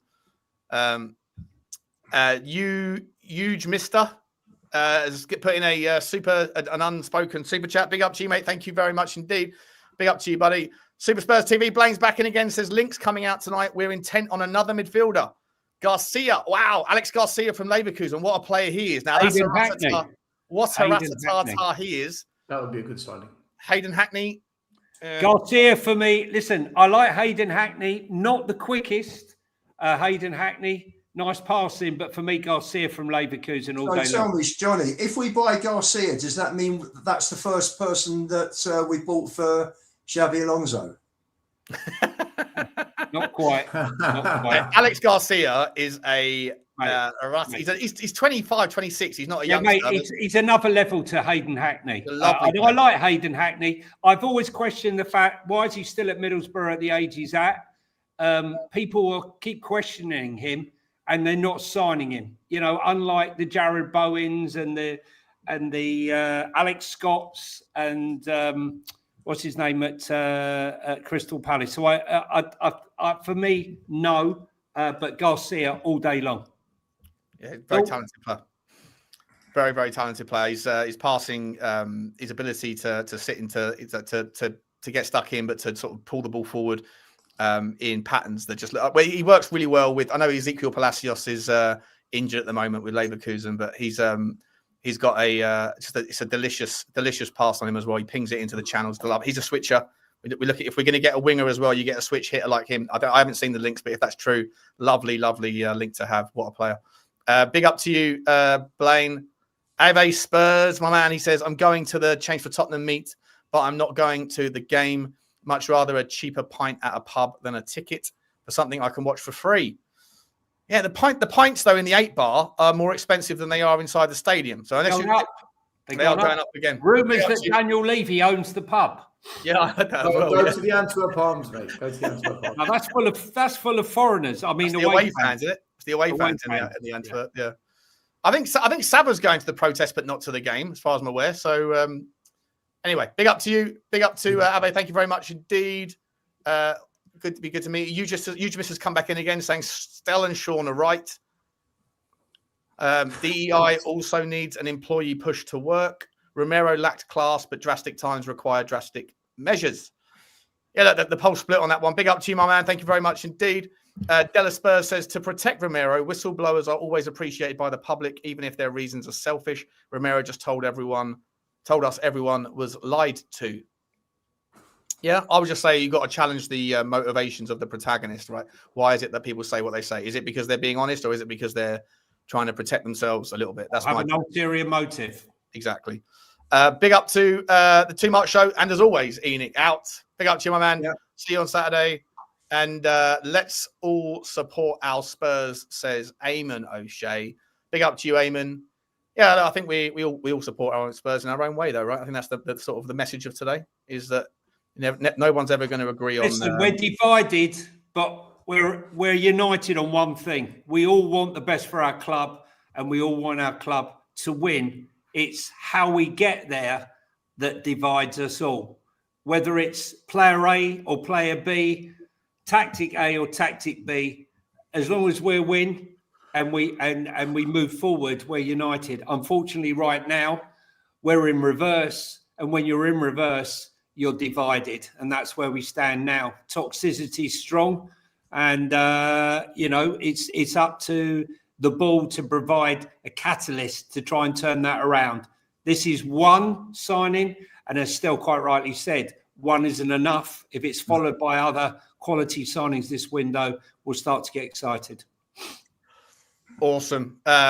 Guys, I'm going to redirect you all across to Ashmatic. There's 1,400 people here. So if all of you could just go over there and smash Spurs 5 raid, please do hit the like button. Please do smash the subscribe button. And also don't forget to check out OK Jersey. And as I said at the start, very, very soon, in the next day or two, have a look on there. They might have that very unavailable thing that everyone was looking forward to getting but couldn't. Totally unavailable, but now available. Yeah, now available. Big up to you all. Big up to the last one from Spurs Syndrome as well, saying Romero is Tottenham's Bob Lazar. There's a UFO. Yeah, an unidentified fucking oik at the top of the club. Big up to you, Romero's Spurs Syndrome. Guys, awesome show. Really enjoyed it. I hope everyone can get over to the Spurs Corner. Links in the description for the Spurs Talk Show and for Football Inc. as well. And get over to Lubo's, Lubo_61 on Twitter. 61. Haven't got time now to put the links in. We're going to round it off. But guys, find the links in the description. Please do smash all the grannies out of everything. And we'll see you on Thursday. Cheers, everyone. Bye. Bye. Bye, Joe. Go on, you Spurs.